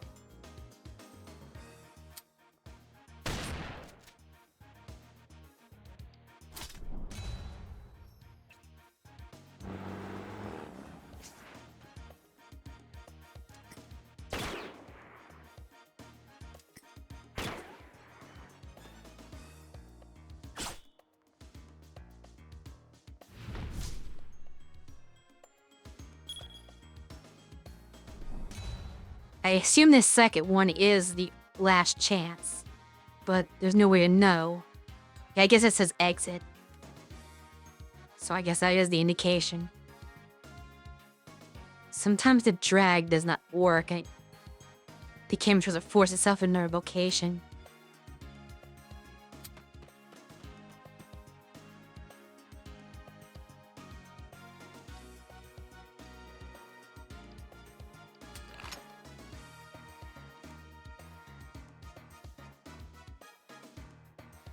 Doesn't help hit the truck though.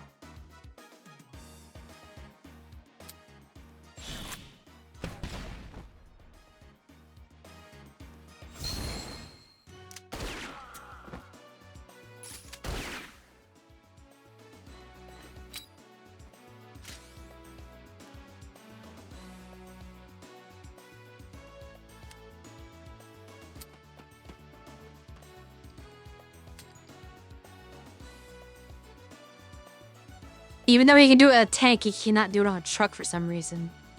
I guess that'd be too cheap if he could move the convoy and throw it backwards. So disabled even though he should be able to do it.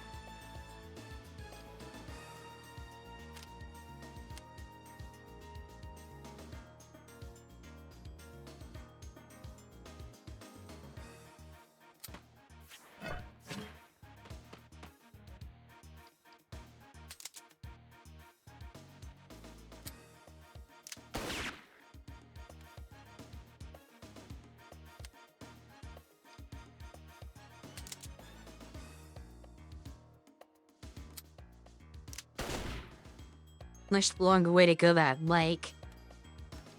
I need to start using some synchronization attack. Especially since we're in another ad break now. Which would be the final one of the stream.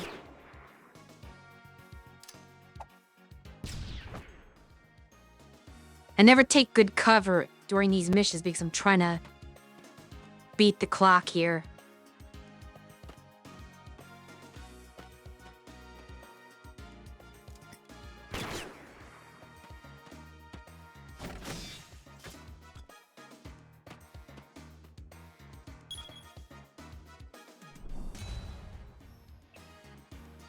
But that's why I'm losing so many characters.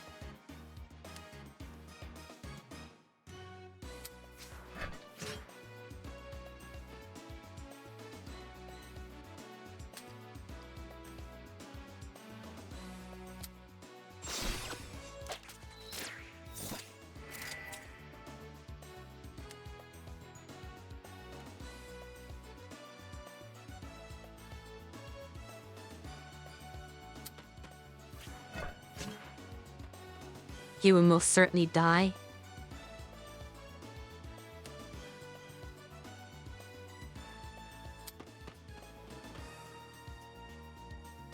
I'm not sure if anybody survives this turn.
That possible to move where he already is.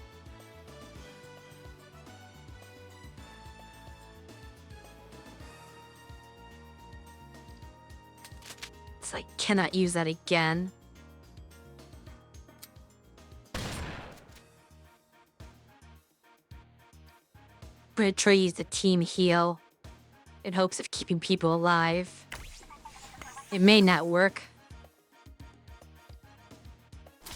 but it's all I have for now.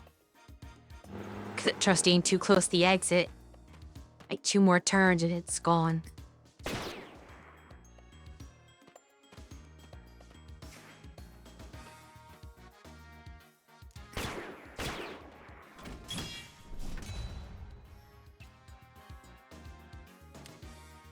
That makes it so she cannot move very far.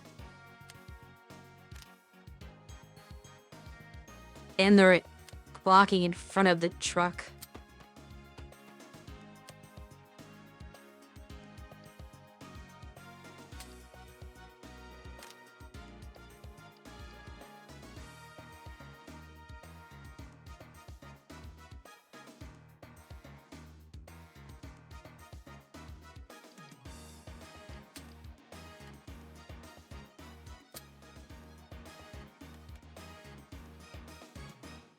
Need to get him out of the way so I can still attack.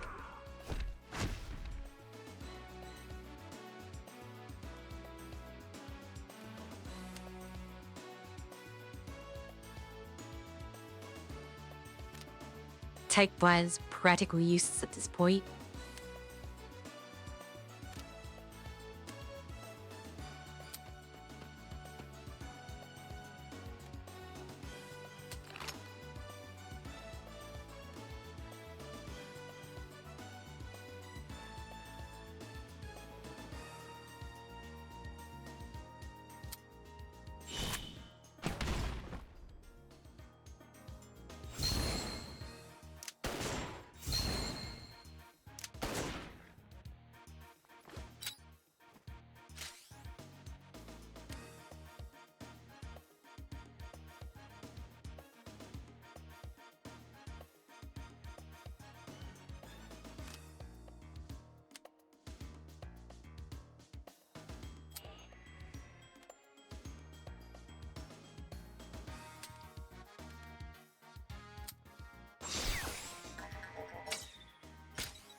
That may help.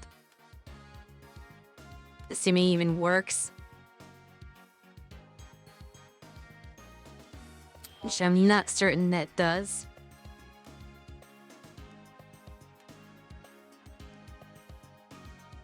The mon AoE is a little confusing.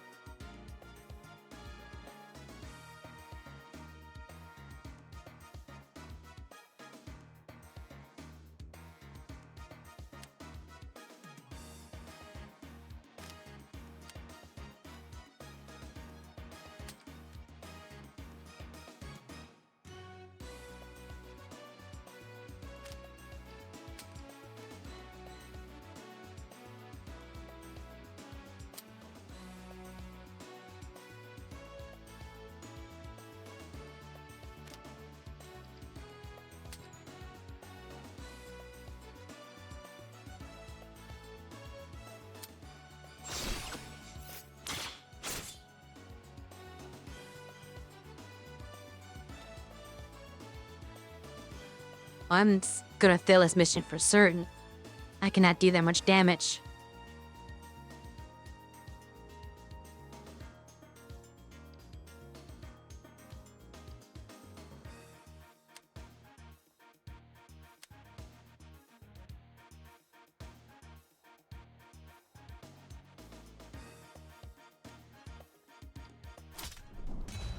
I have 24 damage to do in 1 turn.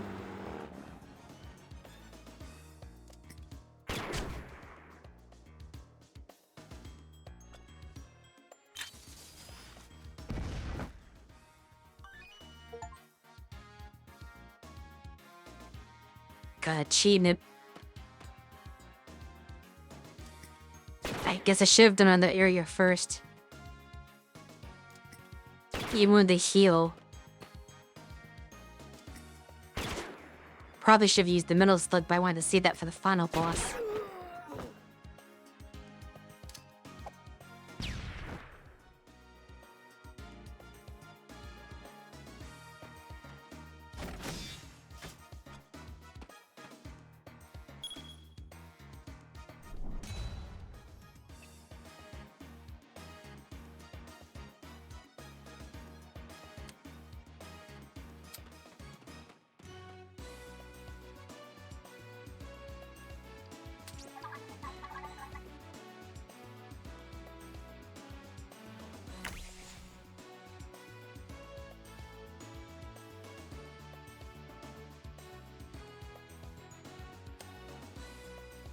This character does such little damage.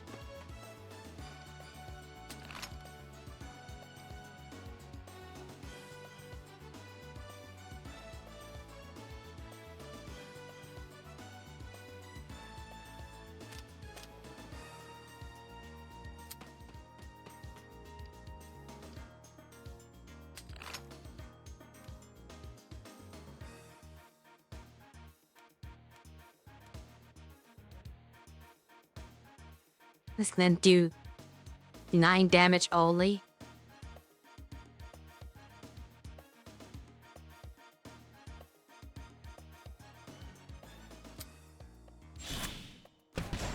I just treat like a boss, like I'm maybe one sync attack.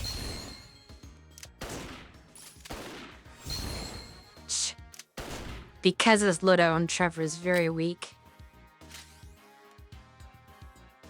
Containing bonus actions or bonus attacks.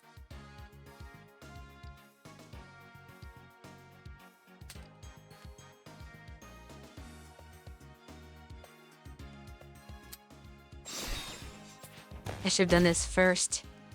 Assuming it works in the truck. I'm not entirely certain that it does.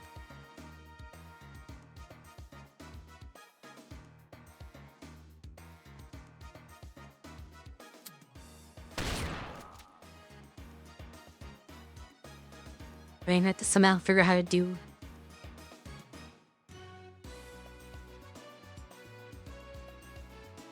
10 damage of a character who has a 2 damage attack.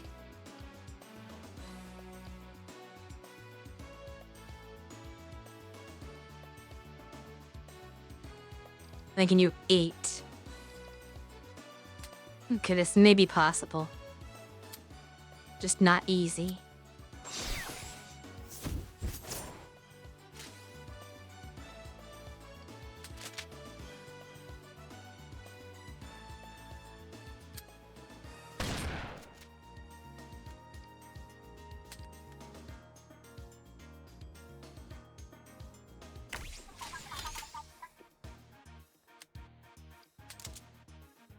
That burns like pretty much all my strategic assets. Victory. And I didn't do the no KO goal either because Clark went down. So everything about that was very bad. Which gives me very little confidence for the final boss. Considering I'm struggling so much on just the regular missions.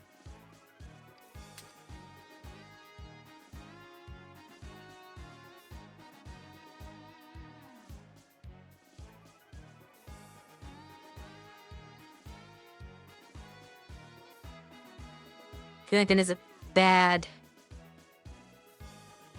upgrade. Especially there so it doesn't shoot behind him unnecessarily. I still feel like it's not a very good upgrade, but none of them are. There's the problem. Enemy sighted. It's unfortunate this will probably be a failed mission. I'll have to redo this off stream over the week and show Leona next week. Because with nothing but a metal slug and 2 revives, I will probably not beat this. Get ready. Especially with how weak my characters are and how the difficulty increases the numbers of enemies so vastly.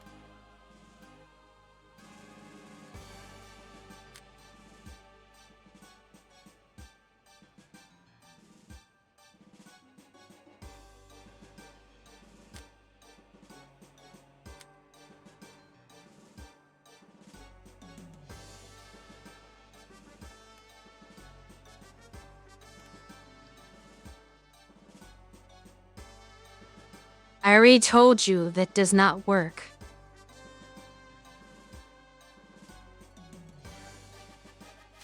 Mission. Start. We tried and it would not trigger.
It's 9 damage.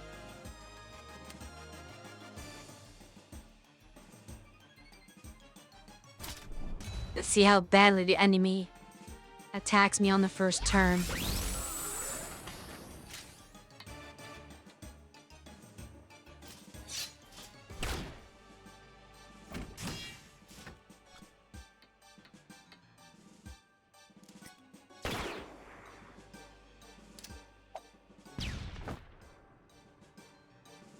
This is bad. I'm used to being able to get more dodge on my characters in this. The Ralph did have sort of an exploit that allowed him to stockpile dodge so he wouldn't take any damage. Very useful.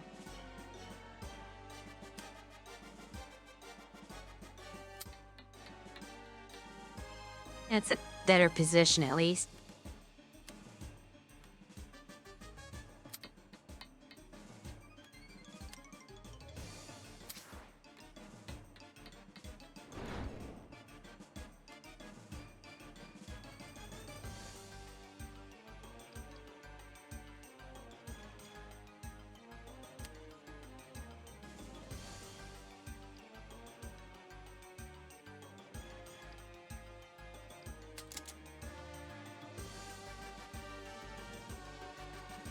Fortunately, this is not a lot of damage.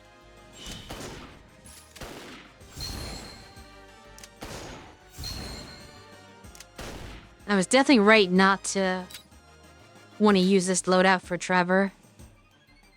It's so much worse than his default one.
Park is probably not die here already. Attacked her instead.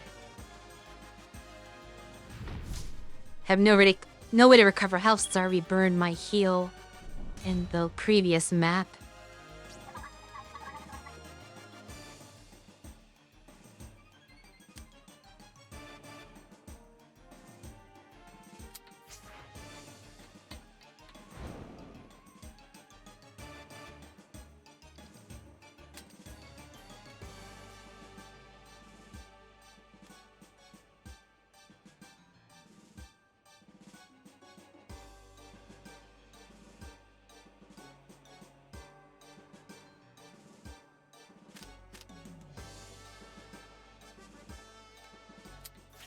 I have to go here though.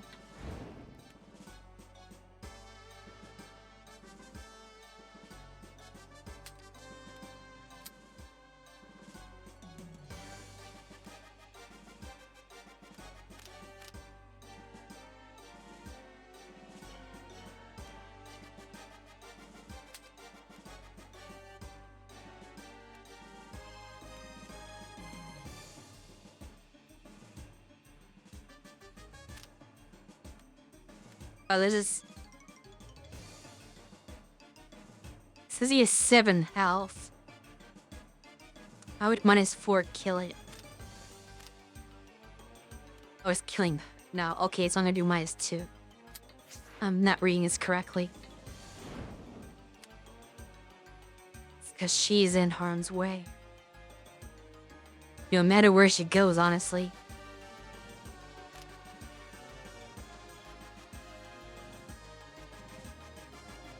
So she's an unavoidable KO already.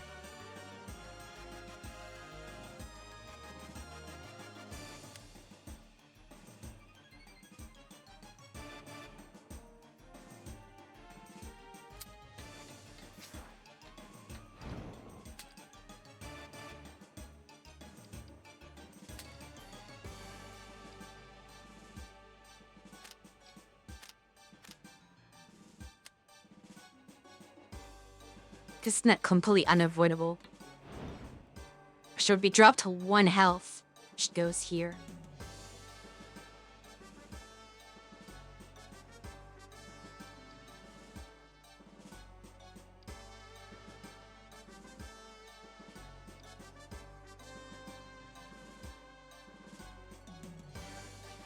But I'm confused by the purpose of this particular drone.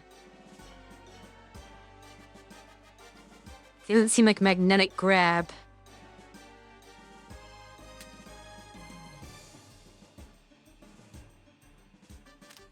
Does anything useful.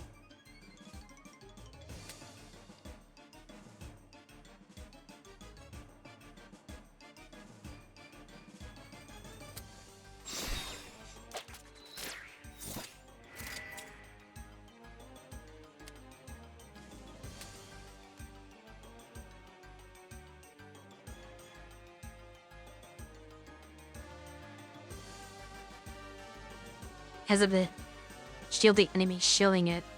It's just be a bit complicated.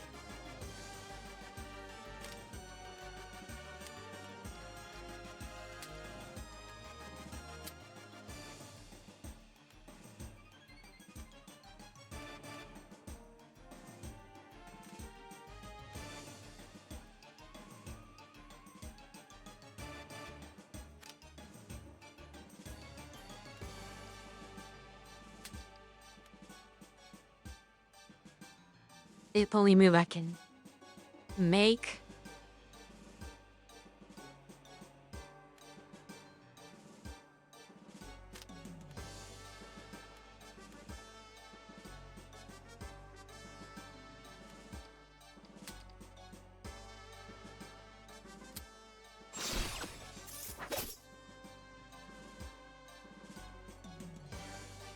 That will not be very helpful.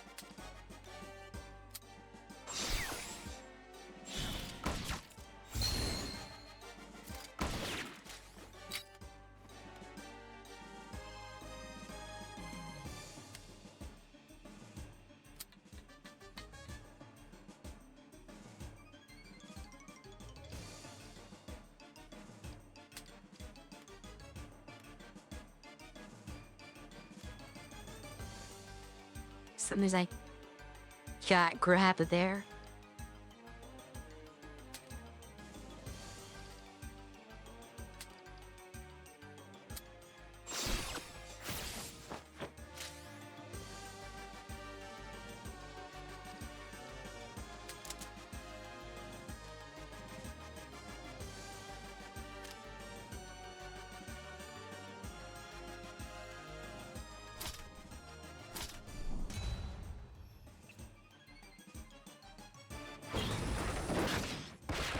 Huck is proving to be a lot less useful than Ralph was.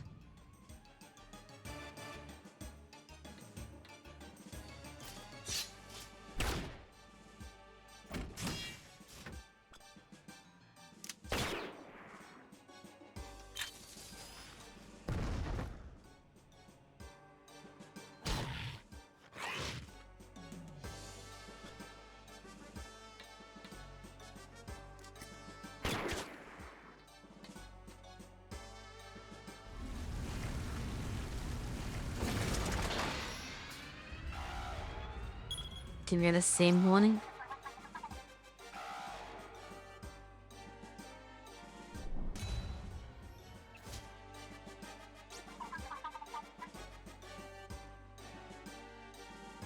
Pretty sure the reinforcements are coming a lot more often than they did on the default difficulty.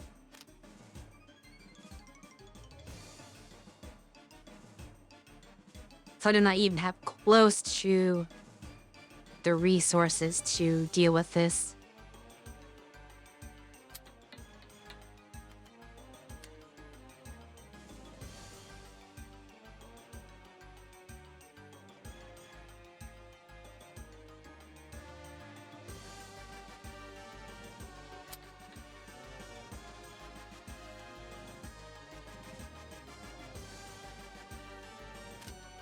Yes, it's numbers of enemies, I suppose.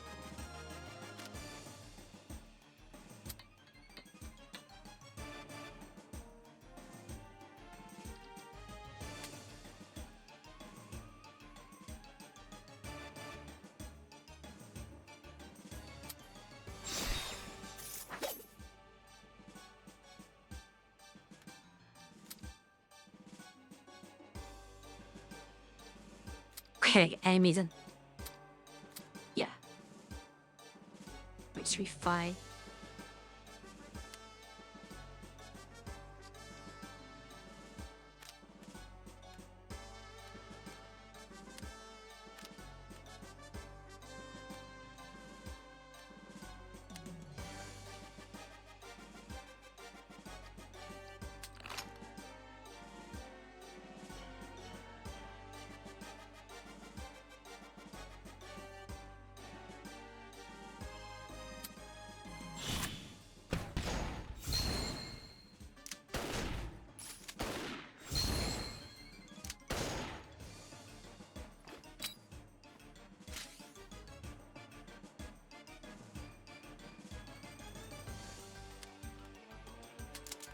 Like we'll have to do this just to get this enemy out of the way. Not that it will save pretty much anyone because these snipers are so long ranged.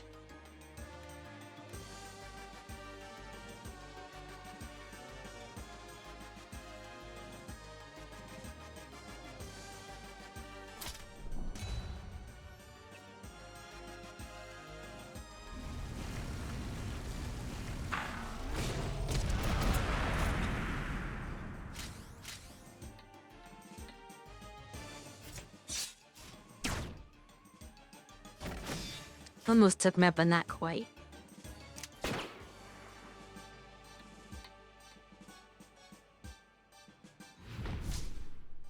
Not even halfway through his health. But he's well more than halfway through mine.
I can't see a way to save him from death.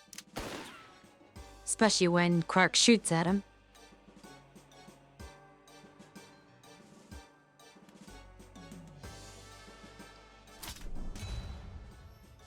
The guy didn't do any damage to the boss.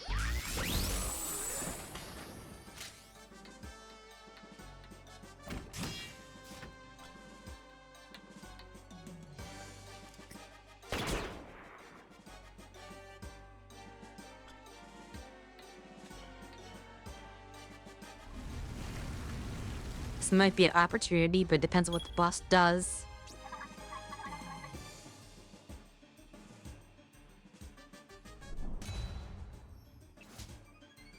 No targeting at least. Does help.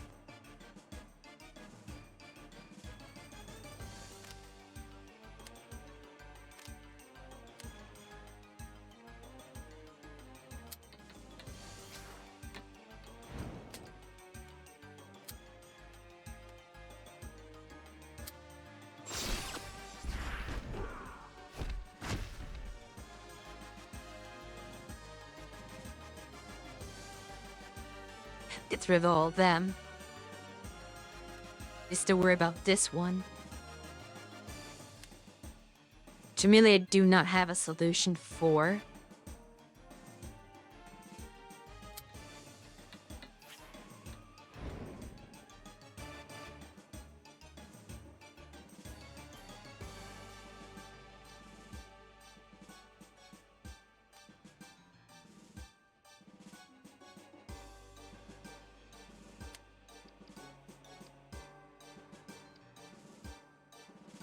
Wes.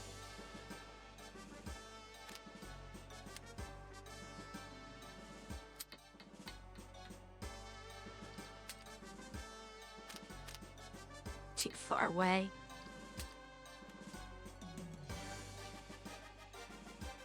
It does damage to him. 'Cause stupid. This thing.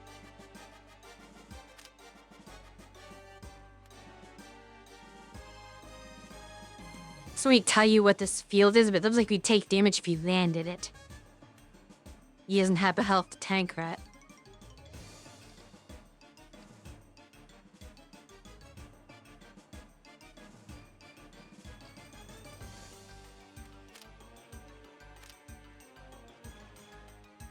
Oi's positioning was a little bit better.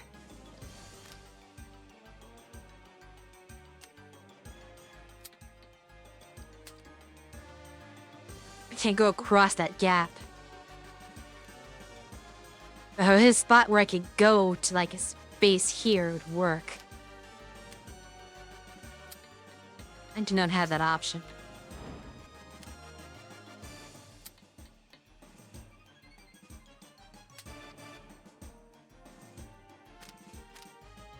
Can we go somewhere where now knives will hit you?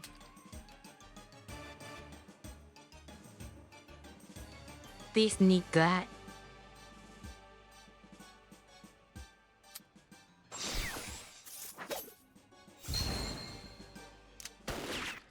Because even though barely does any damage, at least he will not attack me next turn. It's my main concern right now.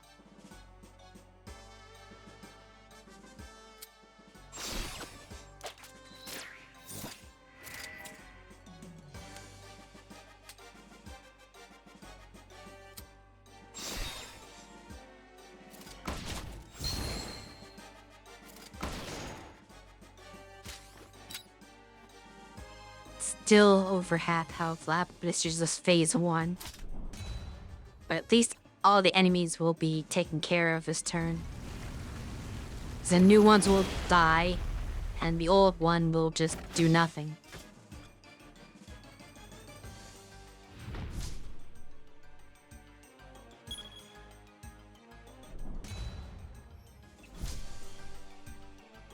I think we'll have new allies.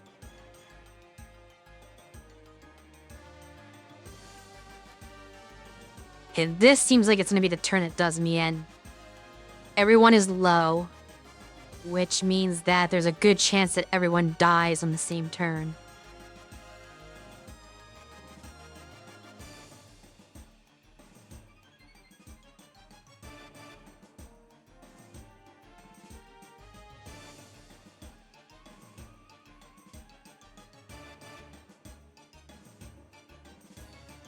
I want to know if it actually, like, dies immediately when entering the zone. Oh, he counterattacks. Interesting. And that is what that means.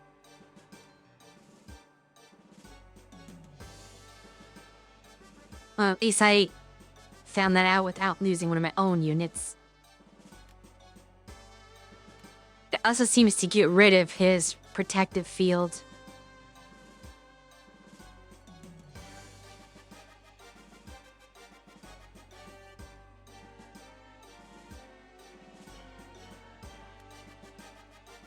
I wish I thought they'd do that earlier because I could just shot him and finish him off afterwards.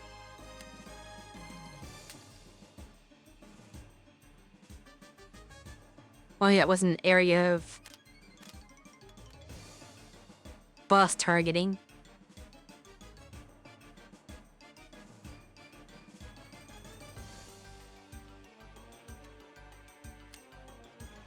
Suppose she can go here now. That she's gonna die anyway.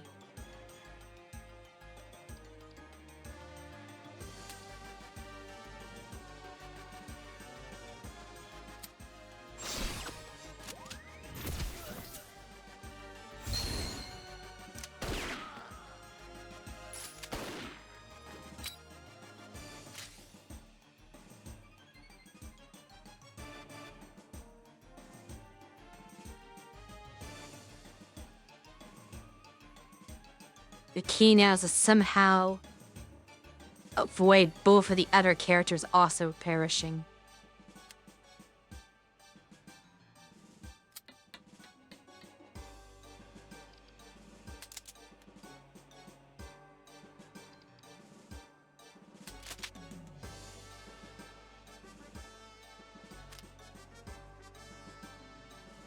That red guy looks like Annie Clark. I suppose he does.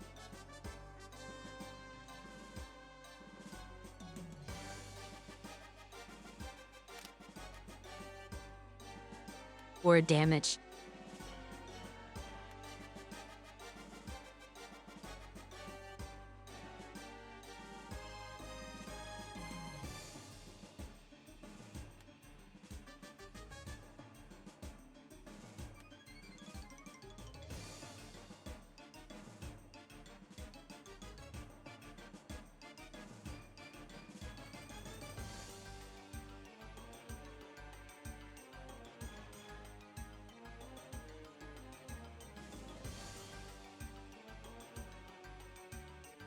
I need to somehow get rid of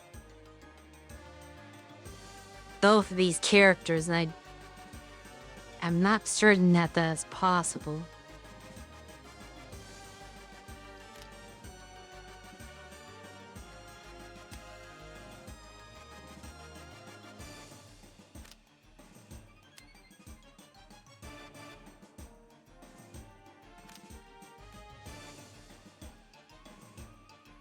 Mainly because Bark's lack of options.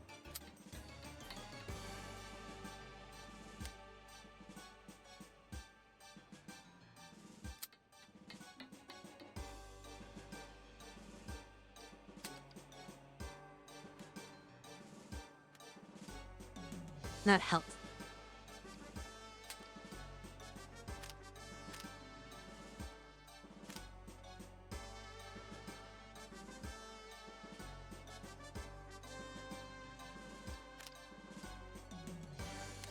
I need Trevor to be able to take out the knife guy.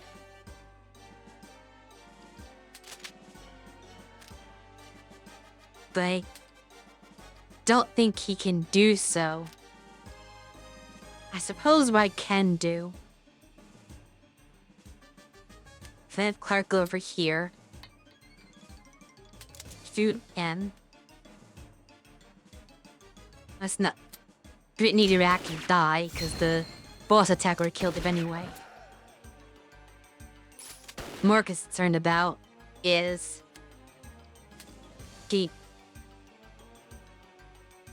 4 damage, that should be good enough.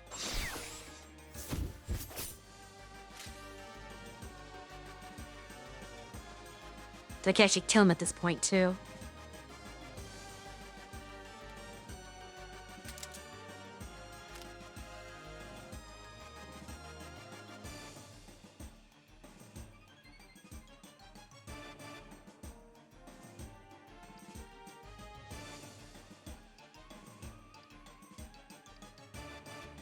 Problem now is that location means I think he's gonna die anyway, depending on what the shield guy does.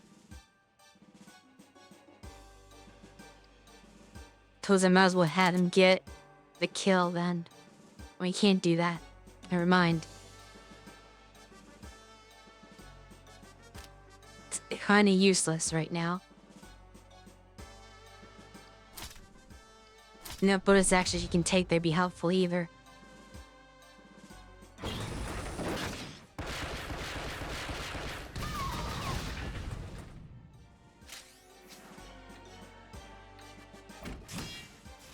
I forget what jet lag does for him. But luckily shield guy went all the way over there for some odd reason. Which means he is gonna die now. So that works out for me.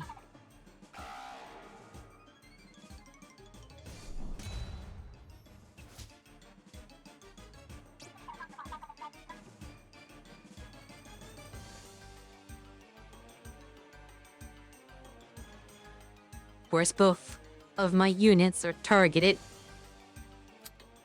Which Lina told I can do to the boss this turn.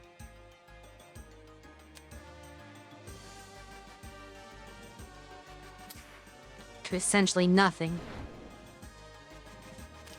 That doesn't work. Or does it? That's fine, right? It's presumably fine.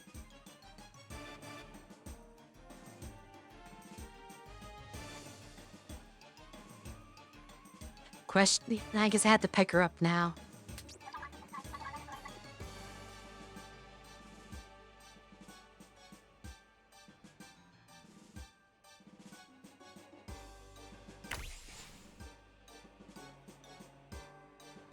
Just so I can do a little bit of damage.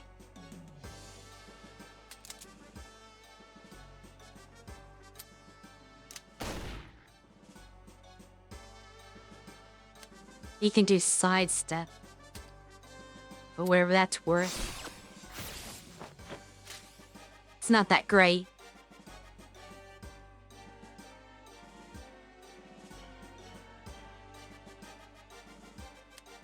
And this cannot be shot through.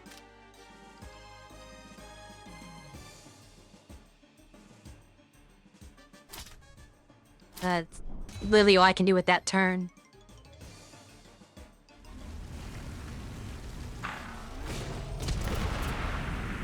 I guess that's what I get for having all the enemies eliminated.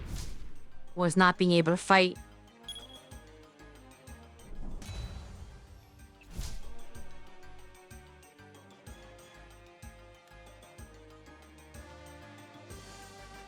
Now the boss is in a spot where it's practically inaccessible.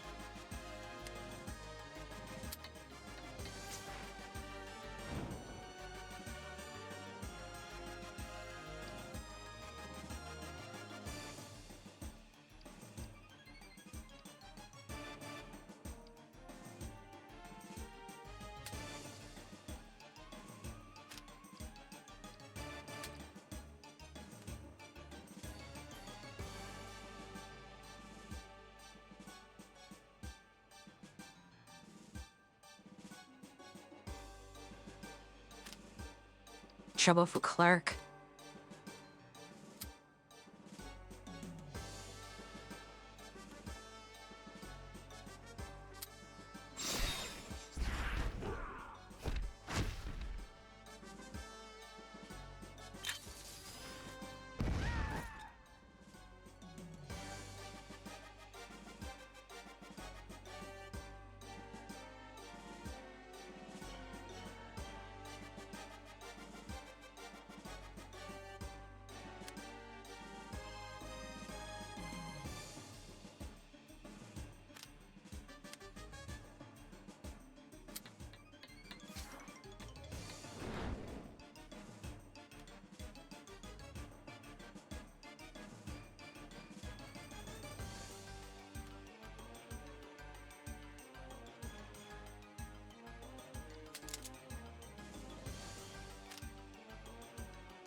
The curse shooting will not do enough good.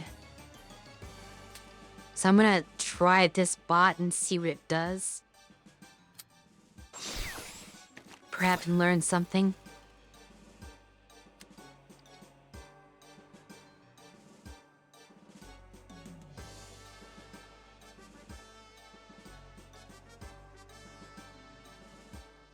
Oh, it self-destruct actually.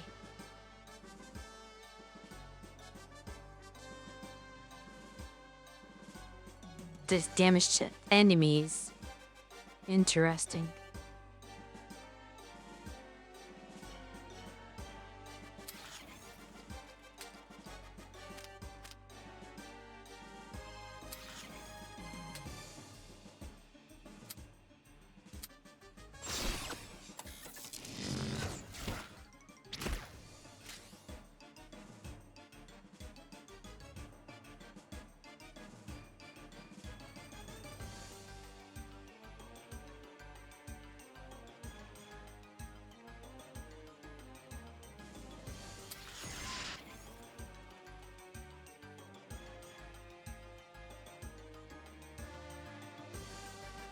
Rather not do any more than that.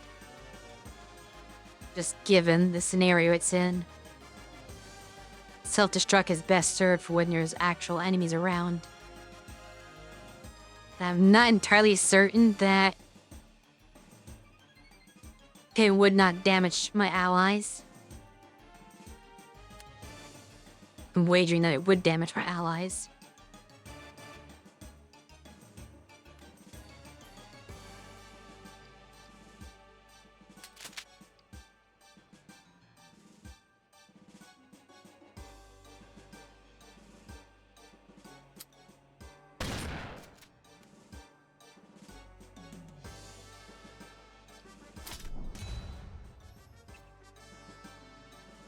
See how destructive this turn ends up being. I have one revive left.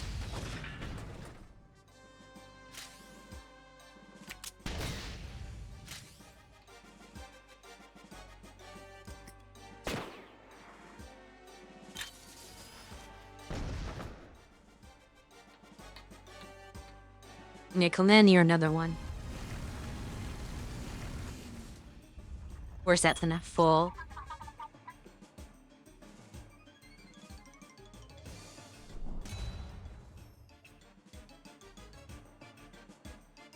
No problem now.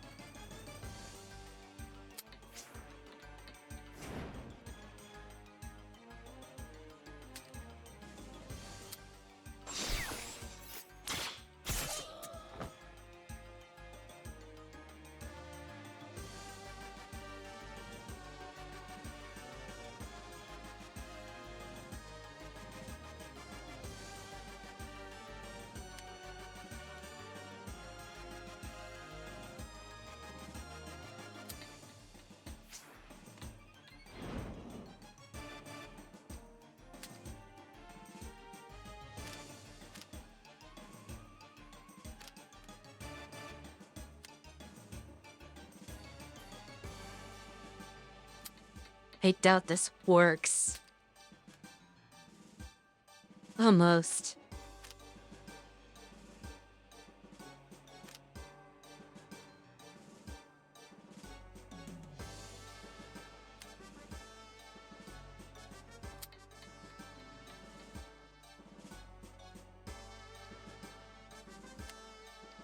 They destroyed 2 targets, right?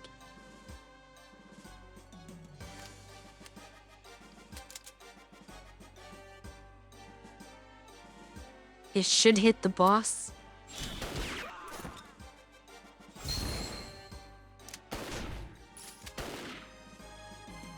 It counts as a sync attack, but it's not like I could do any better syncs anyway.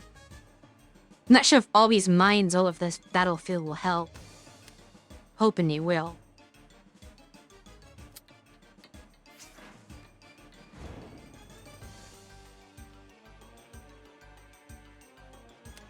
It was the range of magnetic grab.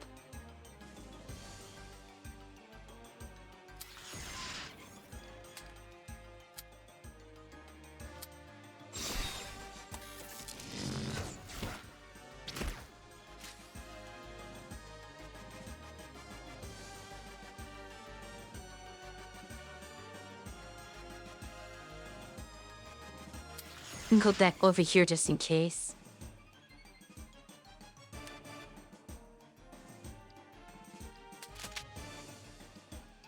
Carried them.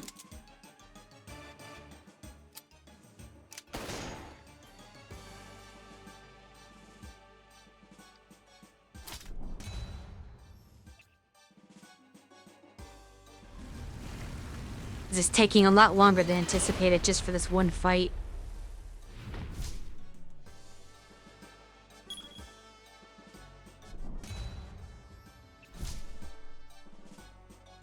I only have one guy on this side.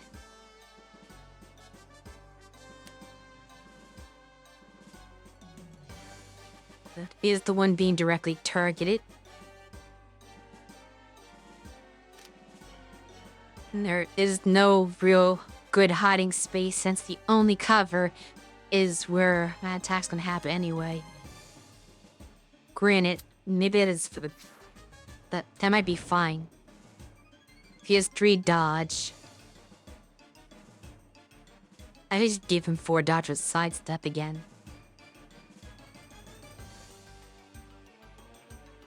Potentially. So how that works? But it already has sidestep on, it looks like. So I don't know how that works. I'm not willing to risk that.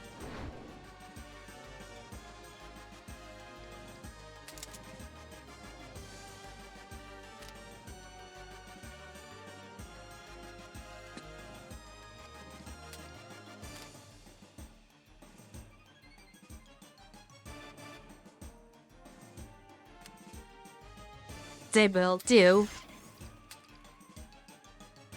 is this strategy. Let's actually give him 5 defense.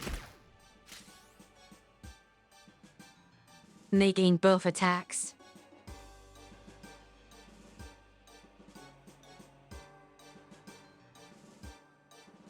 This thing is actually more useful than I expected it to be.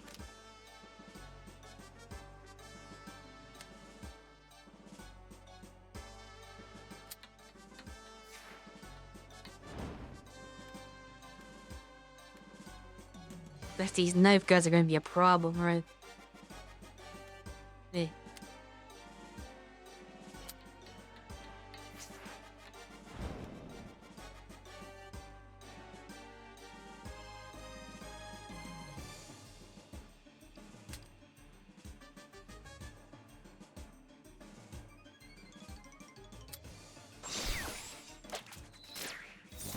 Tech bar probably cannot help.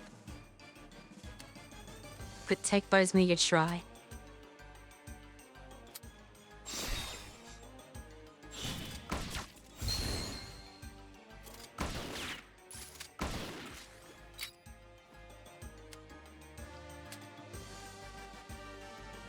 Before I could jump over the lava gap, I could just slice both of those in one go. Somehow I can do it if I use this move, though. Strange.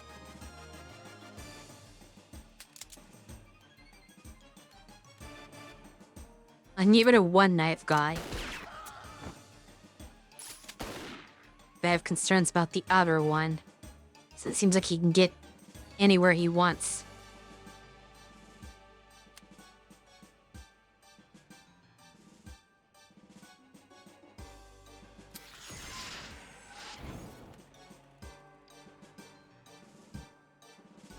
Oh, I can only get 1 per turn.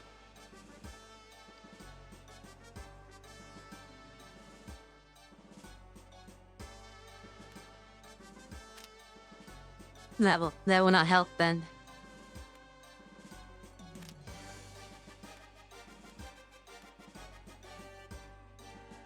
Let's hop across. Clark still has an attack. It's not like he can do much with it.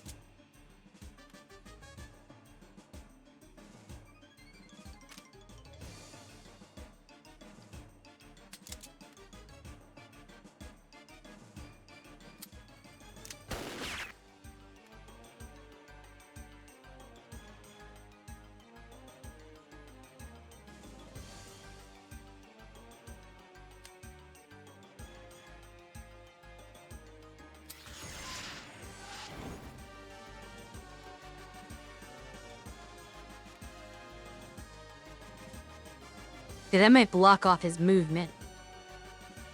So I'll have to sacrifice the lizard bot to stop him from getting to them at least. Of course, he could just kill Clark.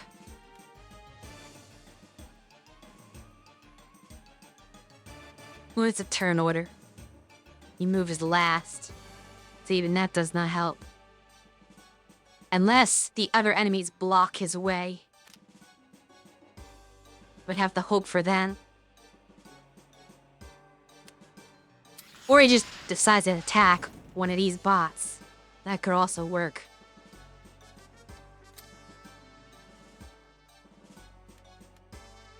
That's my best strategy right now. He's gonna destroy the whole platform next turn.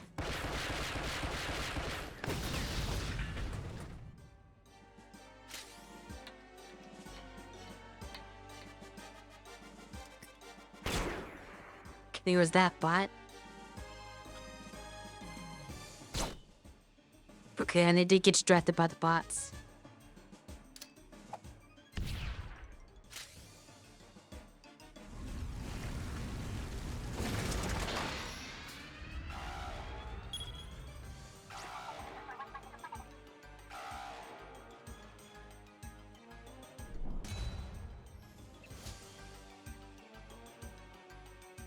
On some level, I wish I just failed the mission. So I do not really have much in the way of time.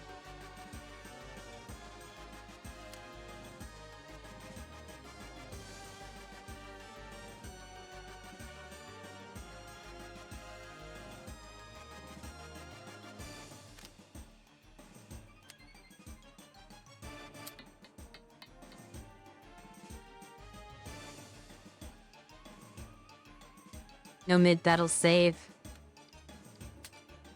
Yeah, I think you don't... Well, it says saving quit, so that's interesting. It may be possible. I've never tried it.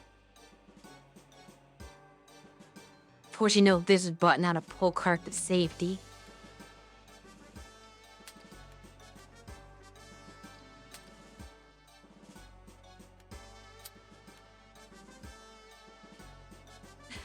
Suppose we'll see. If I do manage to beat the first phase in a reasonable time, I might try it in between phases.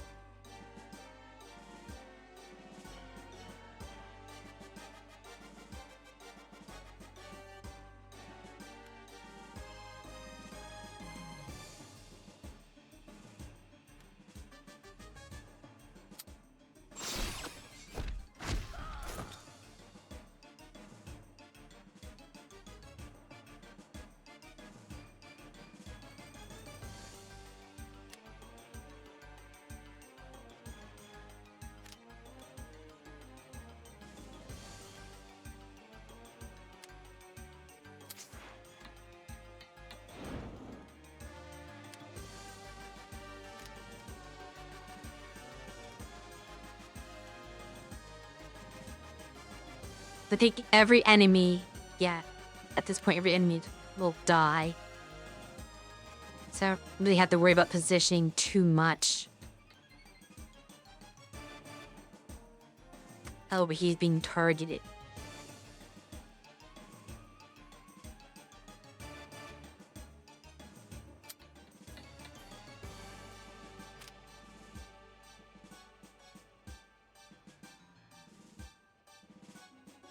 Know where I can run to deal with that. I wish I realized that before. Clark's move. Guess I can reset the turn, right? I have 2 of those.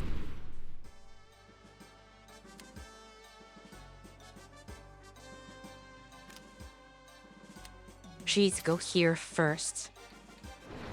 Regardless. Then, if I do this...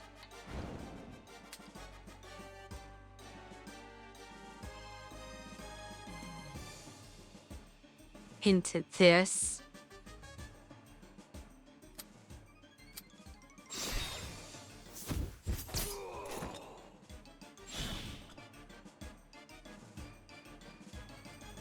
Now he's safe.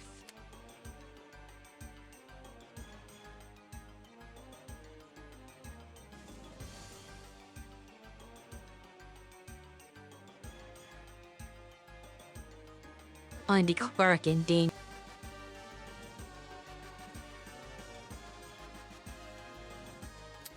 Which, not much I can do about that. He's forced to take the 1 damage.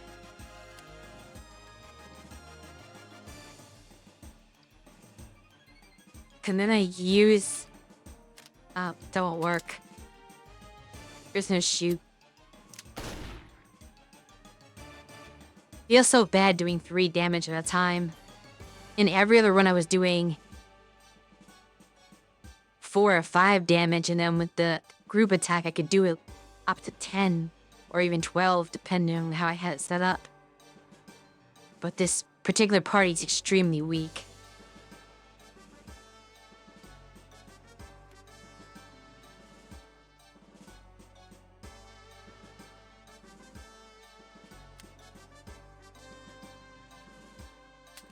This is a good chance to test this. Another sidestep will stack. Indeed it is not. But I figured since I've already completed it 3 times on the default difficulty, and somewhat have a hang of the game, I should challenge myself to a higher difficulty.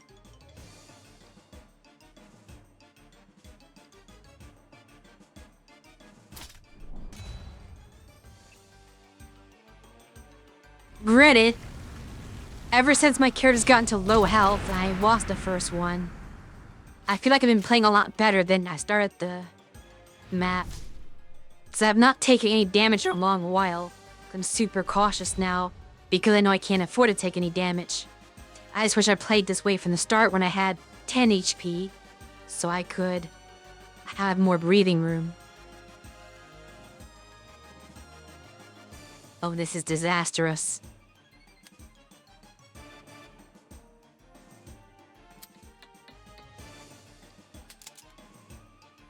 Gonna play. Do that. He is nullified. We still have this guy. And this guy.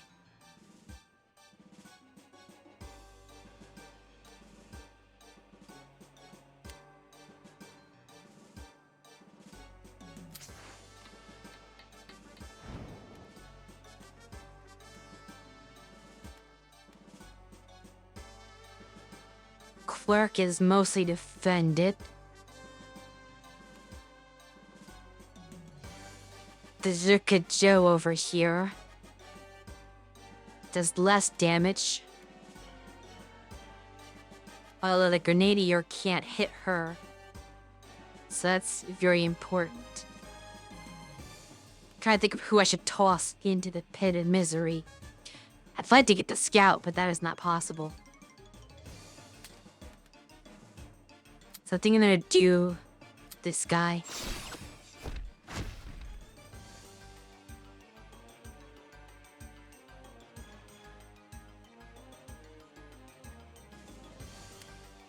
This gives me some options here.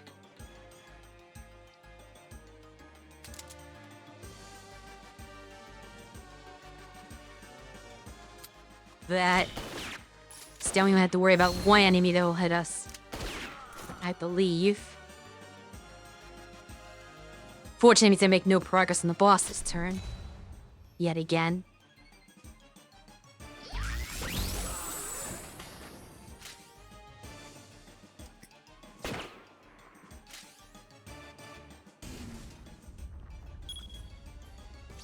Oh, he's targeting that side for once. Nothing is over, not even an enemy, unfortunately. I would have rather he target this side. Okay, I guess they put one enemy there. I still rather he target that side, but I suppose we're fine.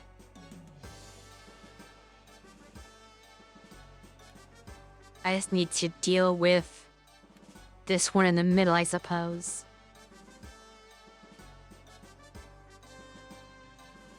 Namely.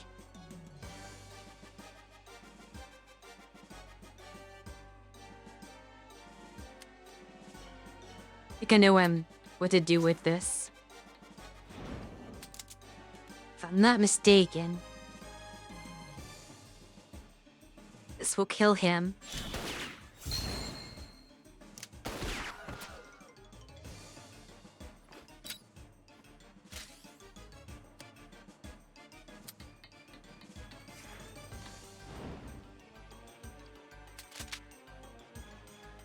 And 10 damage on the boss.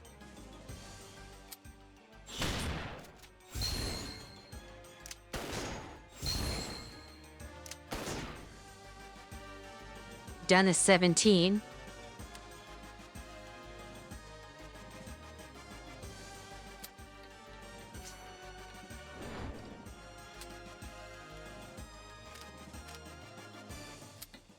Can't do it that way.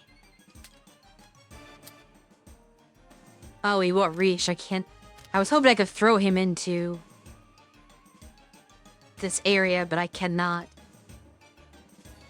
That definitely changes a lot.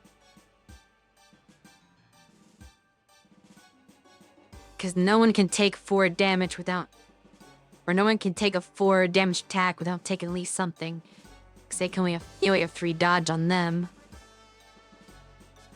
Oh, we have a solution. This actually will work. Never mind. I thought maybe I could at least reach a mine. But that does not... That is not a possibility. Is it maybe where I'm doing it from? No. From his position. So there's nowhere I can throw him that's useful. He will survive no matter what. Which means he will do damage no matter what.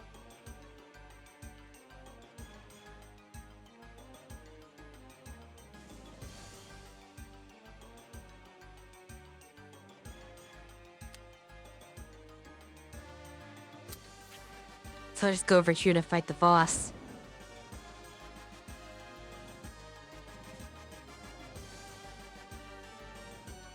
Will he hits Nadia because she has more health? Then we shall see.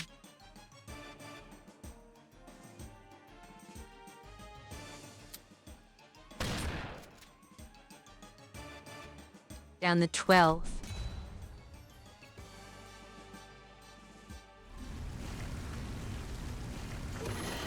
Of course, he moves... well, yeah, he can move all the way on the side of the screen, so that could be a problem. He did attack Nadia. Is he gonna stay over there? So I won't be able to get him this turn. My characters cannot move that far. I've had other runs where I had characters that can go that far. But this is not one of them.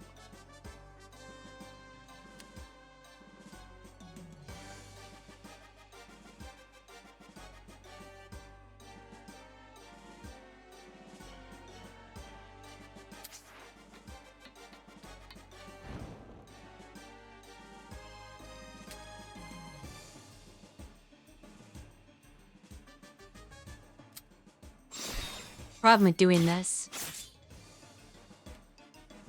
is that this guy can't attack him unless I hit him with somebody else. That would be difficult to do, but not impossible because of guns.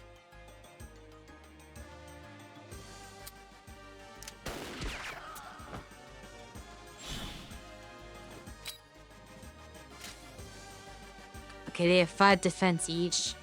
That should be good for this round.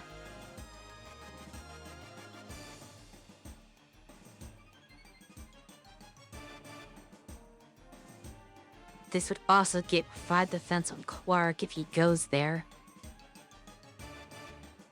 Which it may be his best option. Just to avoid getting slaughtered by everything else.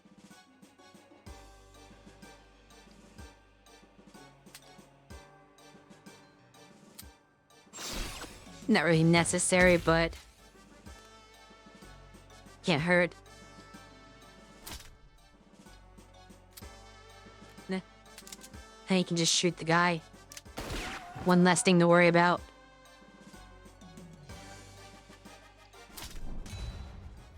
Hopefully the boss goes into a position next turn where I can hit him. But I'm not expecting him to behave. That'll help. Just committed suicide. I will say that Nadia's mines are definitely doing some work here and there.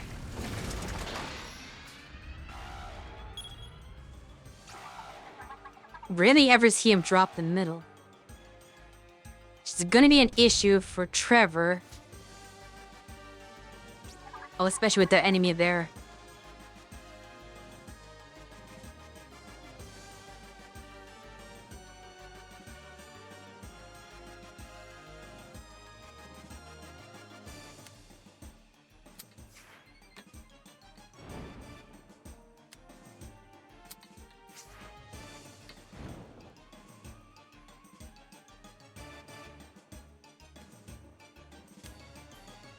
He's targeted and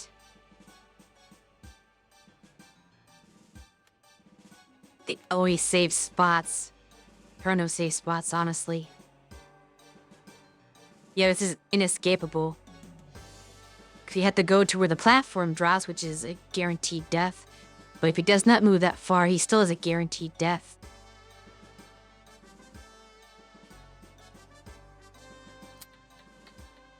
This is a weird thing I can do. Like one of these. Still will not escape death. I forget who died the first time. I think it was Nadia.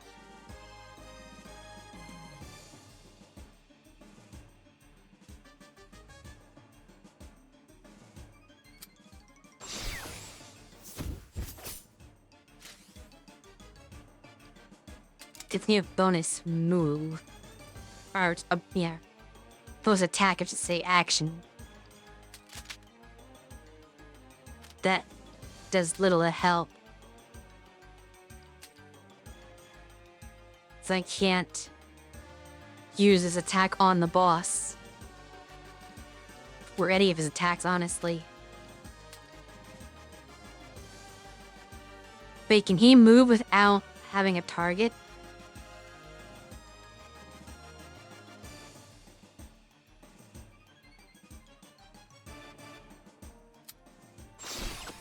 Apparently so.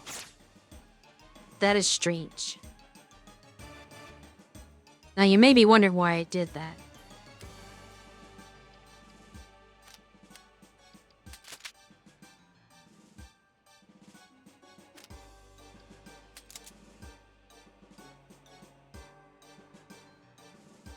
I was hoping he'd be over far enough to cooperate in a synced attack. But apparently, this is not in line with the boss. So that was a waste. I thought I could get some utility out of him before he died. That was not to be. He's apparently out of range to attack.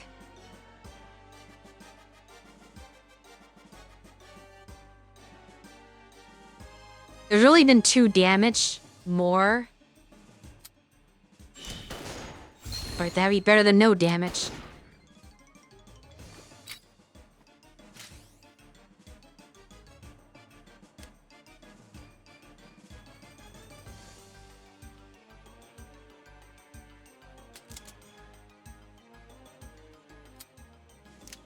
So now he's down to 3. One more gunshot should do it.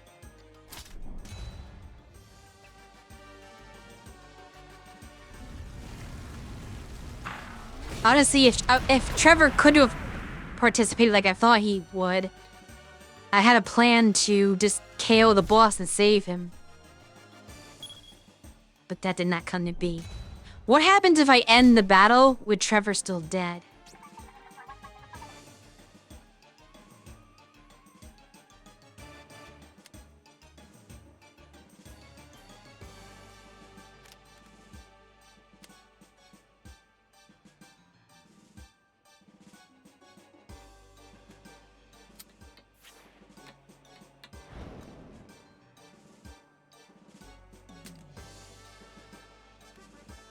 But that could target anybody within that range.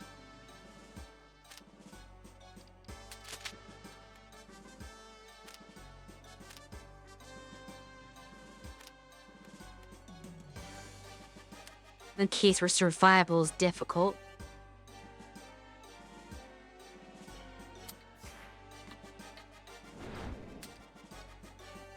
However, what if we tried this?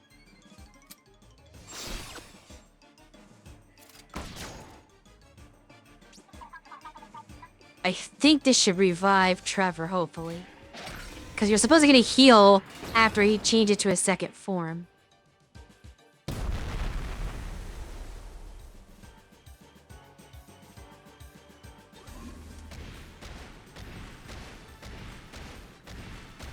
Let's see how this works. Okay, he did get up. Get ready. So I still have one revive in stock.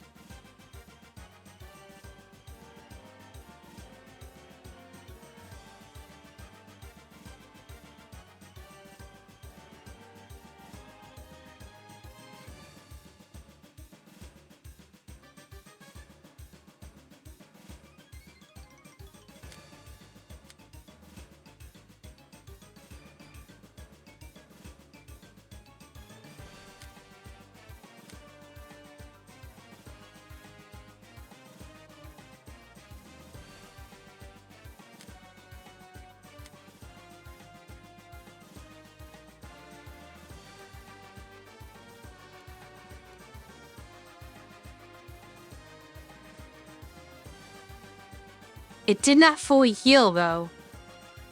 That is interesting. I thought that was a full heal, but maybe it's because I had a lot of health left every time I did this previously, so they just happened to get fully healed. But I noticed that no one is fully healed this time, which is going to make this even more difficult.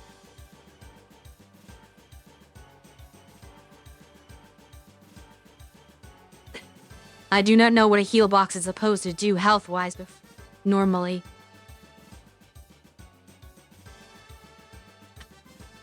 But I suppose it's only 5 health and not 10.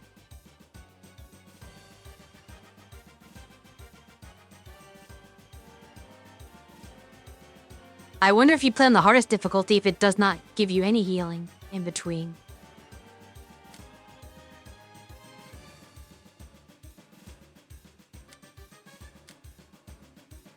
Supply drop also did not fully reload all my ammo. Mission. Start. Just want to see how obnoxious this first turn is.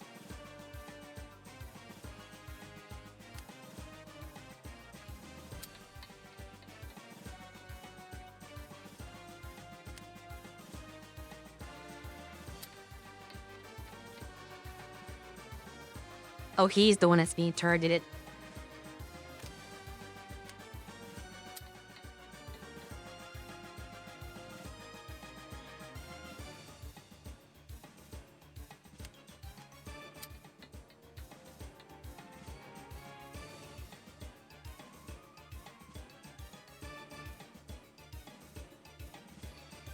And not even having a way to get good cover here.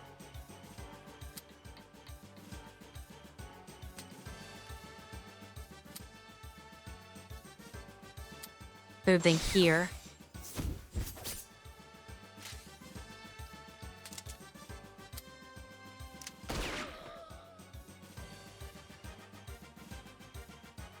It actually was not that bad.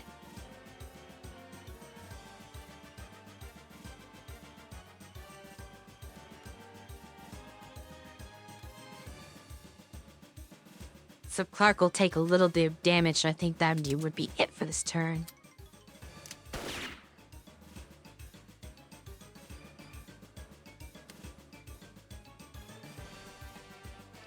They had to start with deploying the Iron Lizard just for its utility. Even though it cannot do anything useful this turn.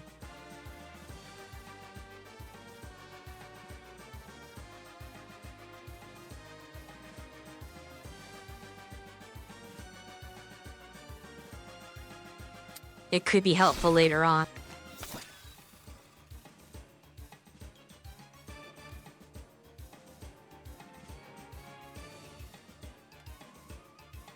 Forgot the knife guy's still there. He's gonna be a big problem for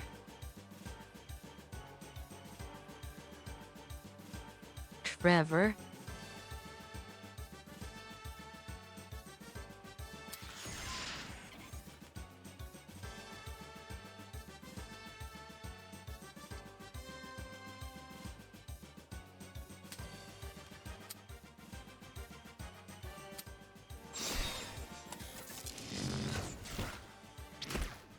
Change of plans. We're gonna self-destruct so the knife guy dies.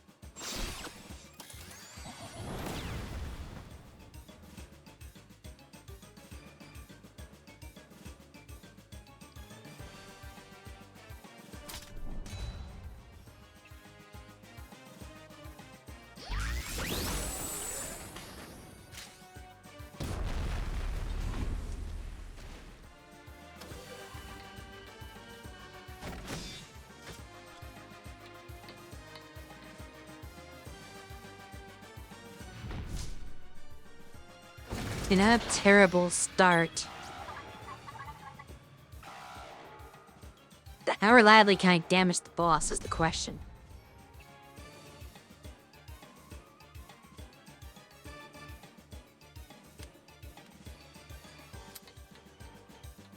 Pretty sure I can't go through obstacles with that. The ninja skill can. Which is maybe what I should be using. The Shinobi one.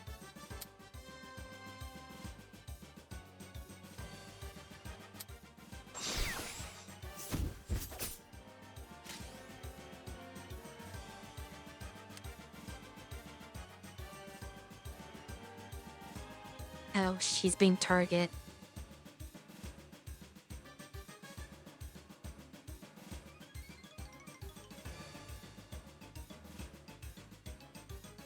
And of course, she cannot move far enough.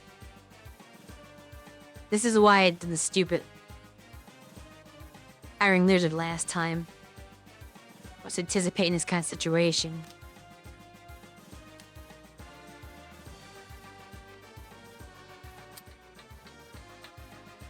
It's gonna be hard to keep my allies out of harm's way.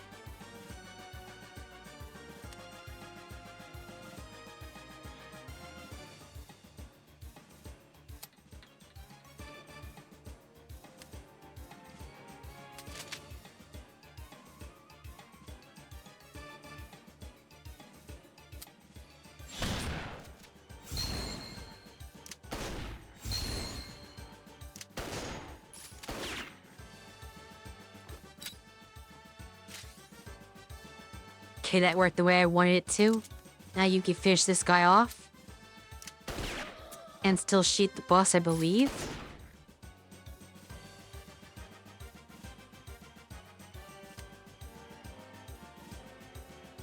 But as for you, make another Iron Lizard.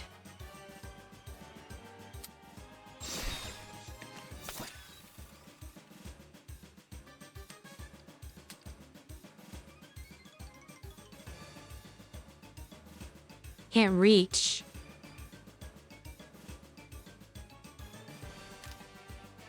That's disappointing.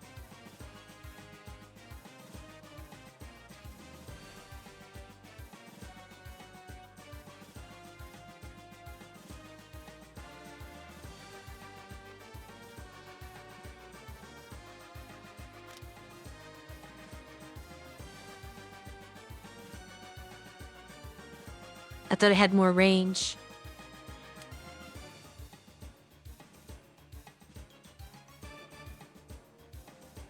So it was a worthless use of the lizard.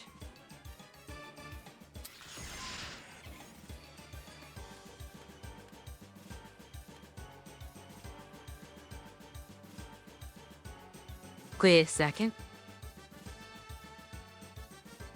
Perhaps not.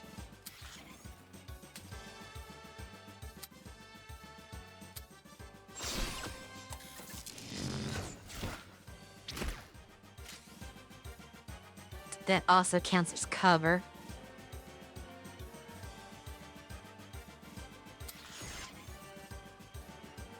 Somehow even, I guess it's 5 damage for this one. So she still takes some damage from that.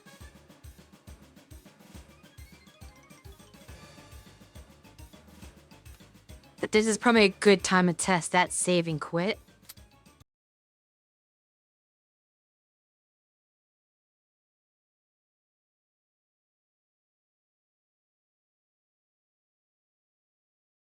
I have no idea how that is going to work. But I suppose what I can do is try to load that back up off stream. And if I'm in the same spot, just resave and quit without doing anything. And just finish it off next week. If it did not work and it tries to kick me back to the beginning for some reason, then I suppose I'll just have to do a full clear off stream and just show you Leona next week.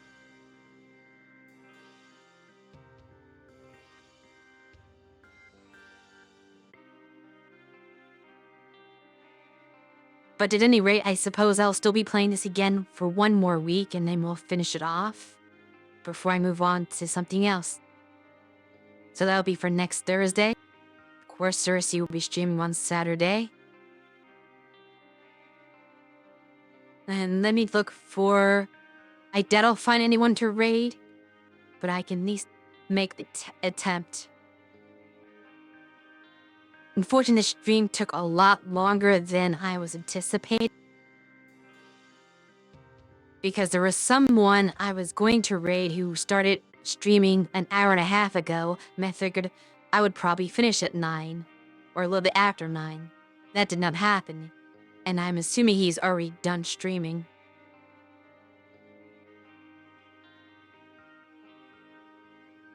As I am not seeing him in the list. Let me just Twitch itself to make sure of that. Sometimes the rating list may not be entirely accurate, because I've seen times where we looked at the list of what was coming up and missed people who were supposedly online. But it does not appear that he's on.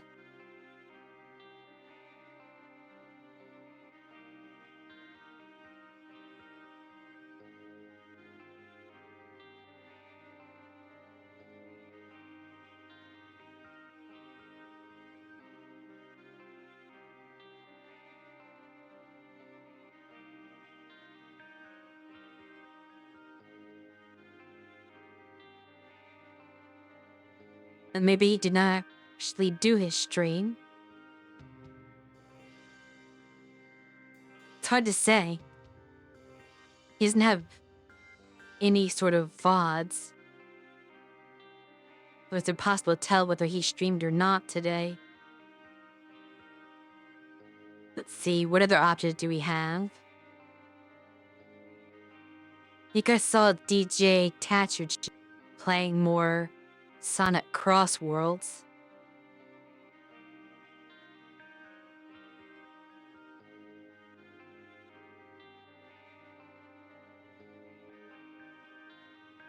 Probably the only option I personally have, since none of the streamers that I follow are on right now.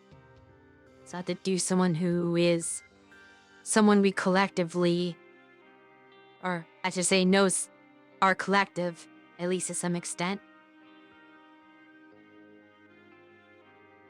So go watch that rig if you want to see some more Sonic racing.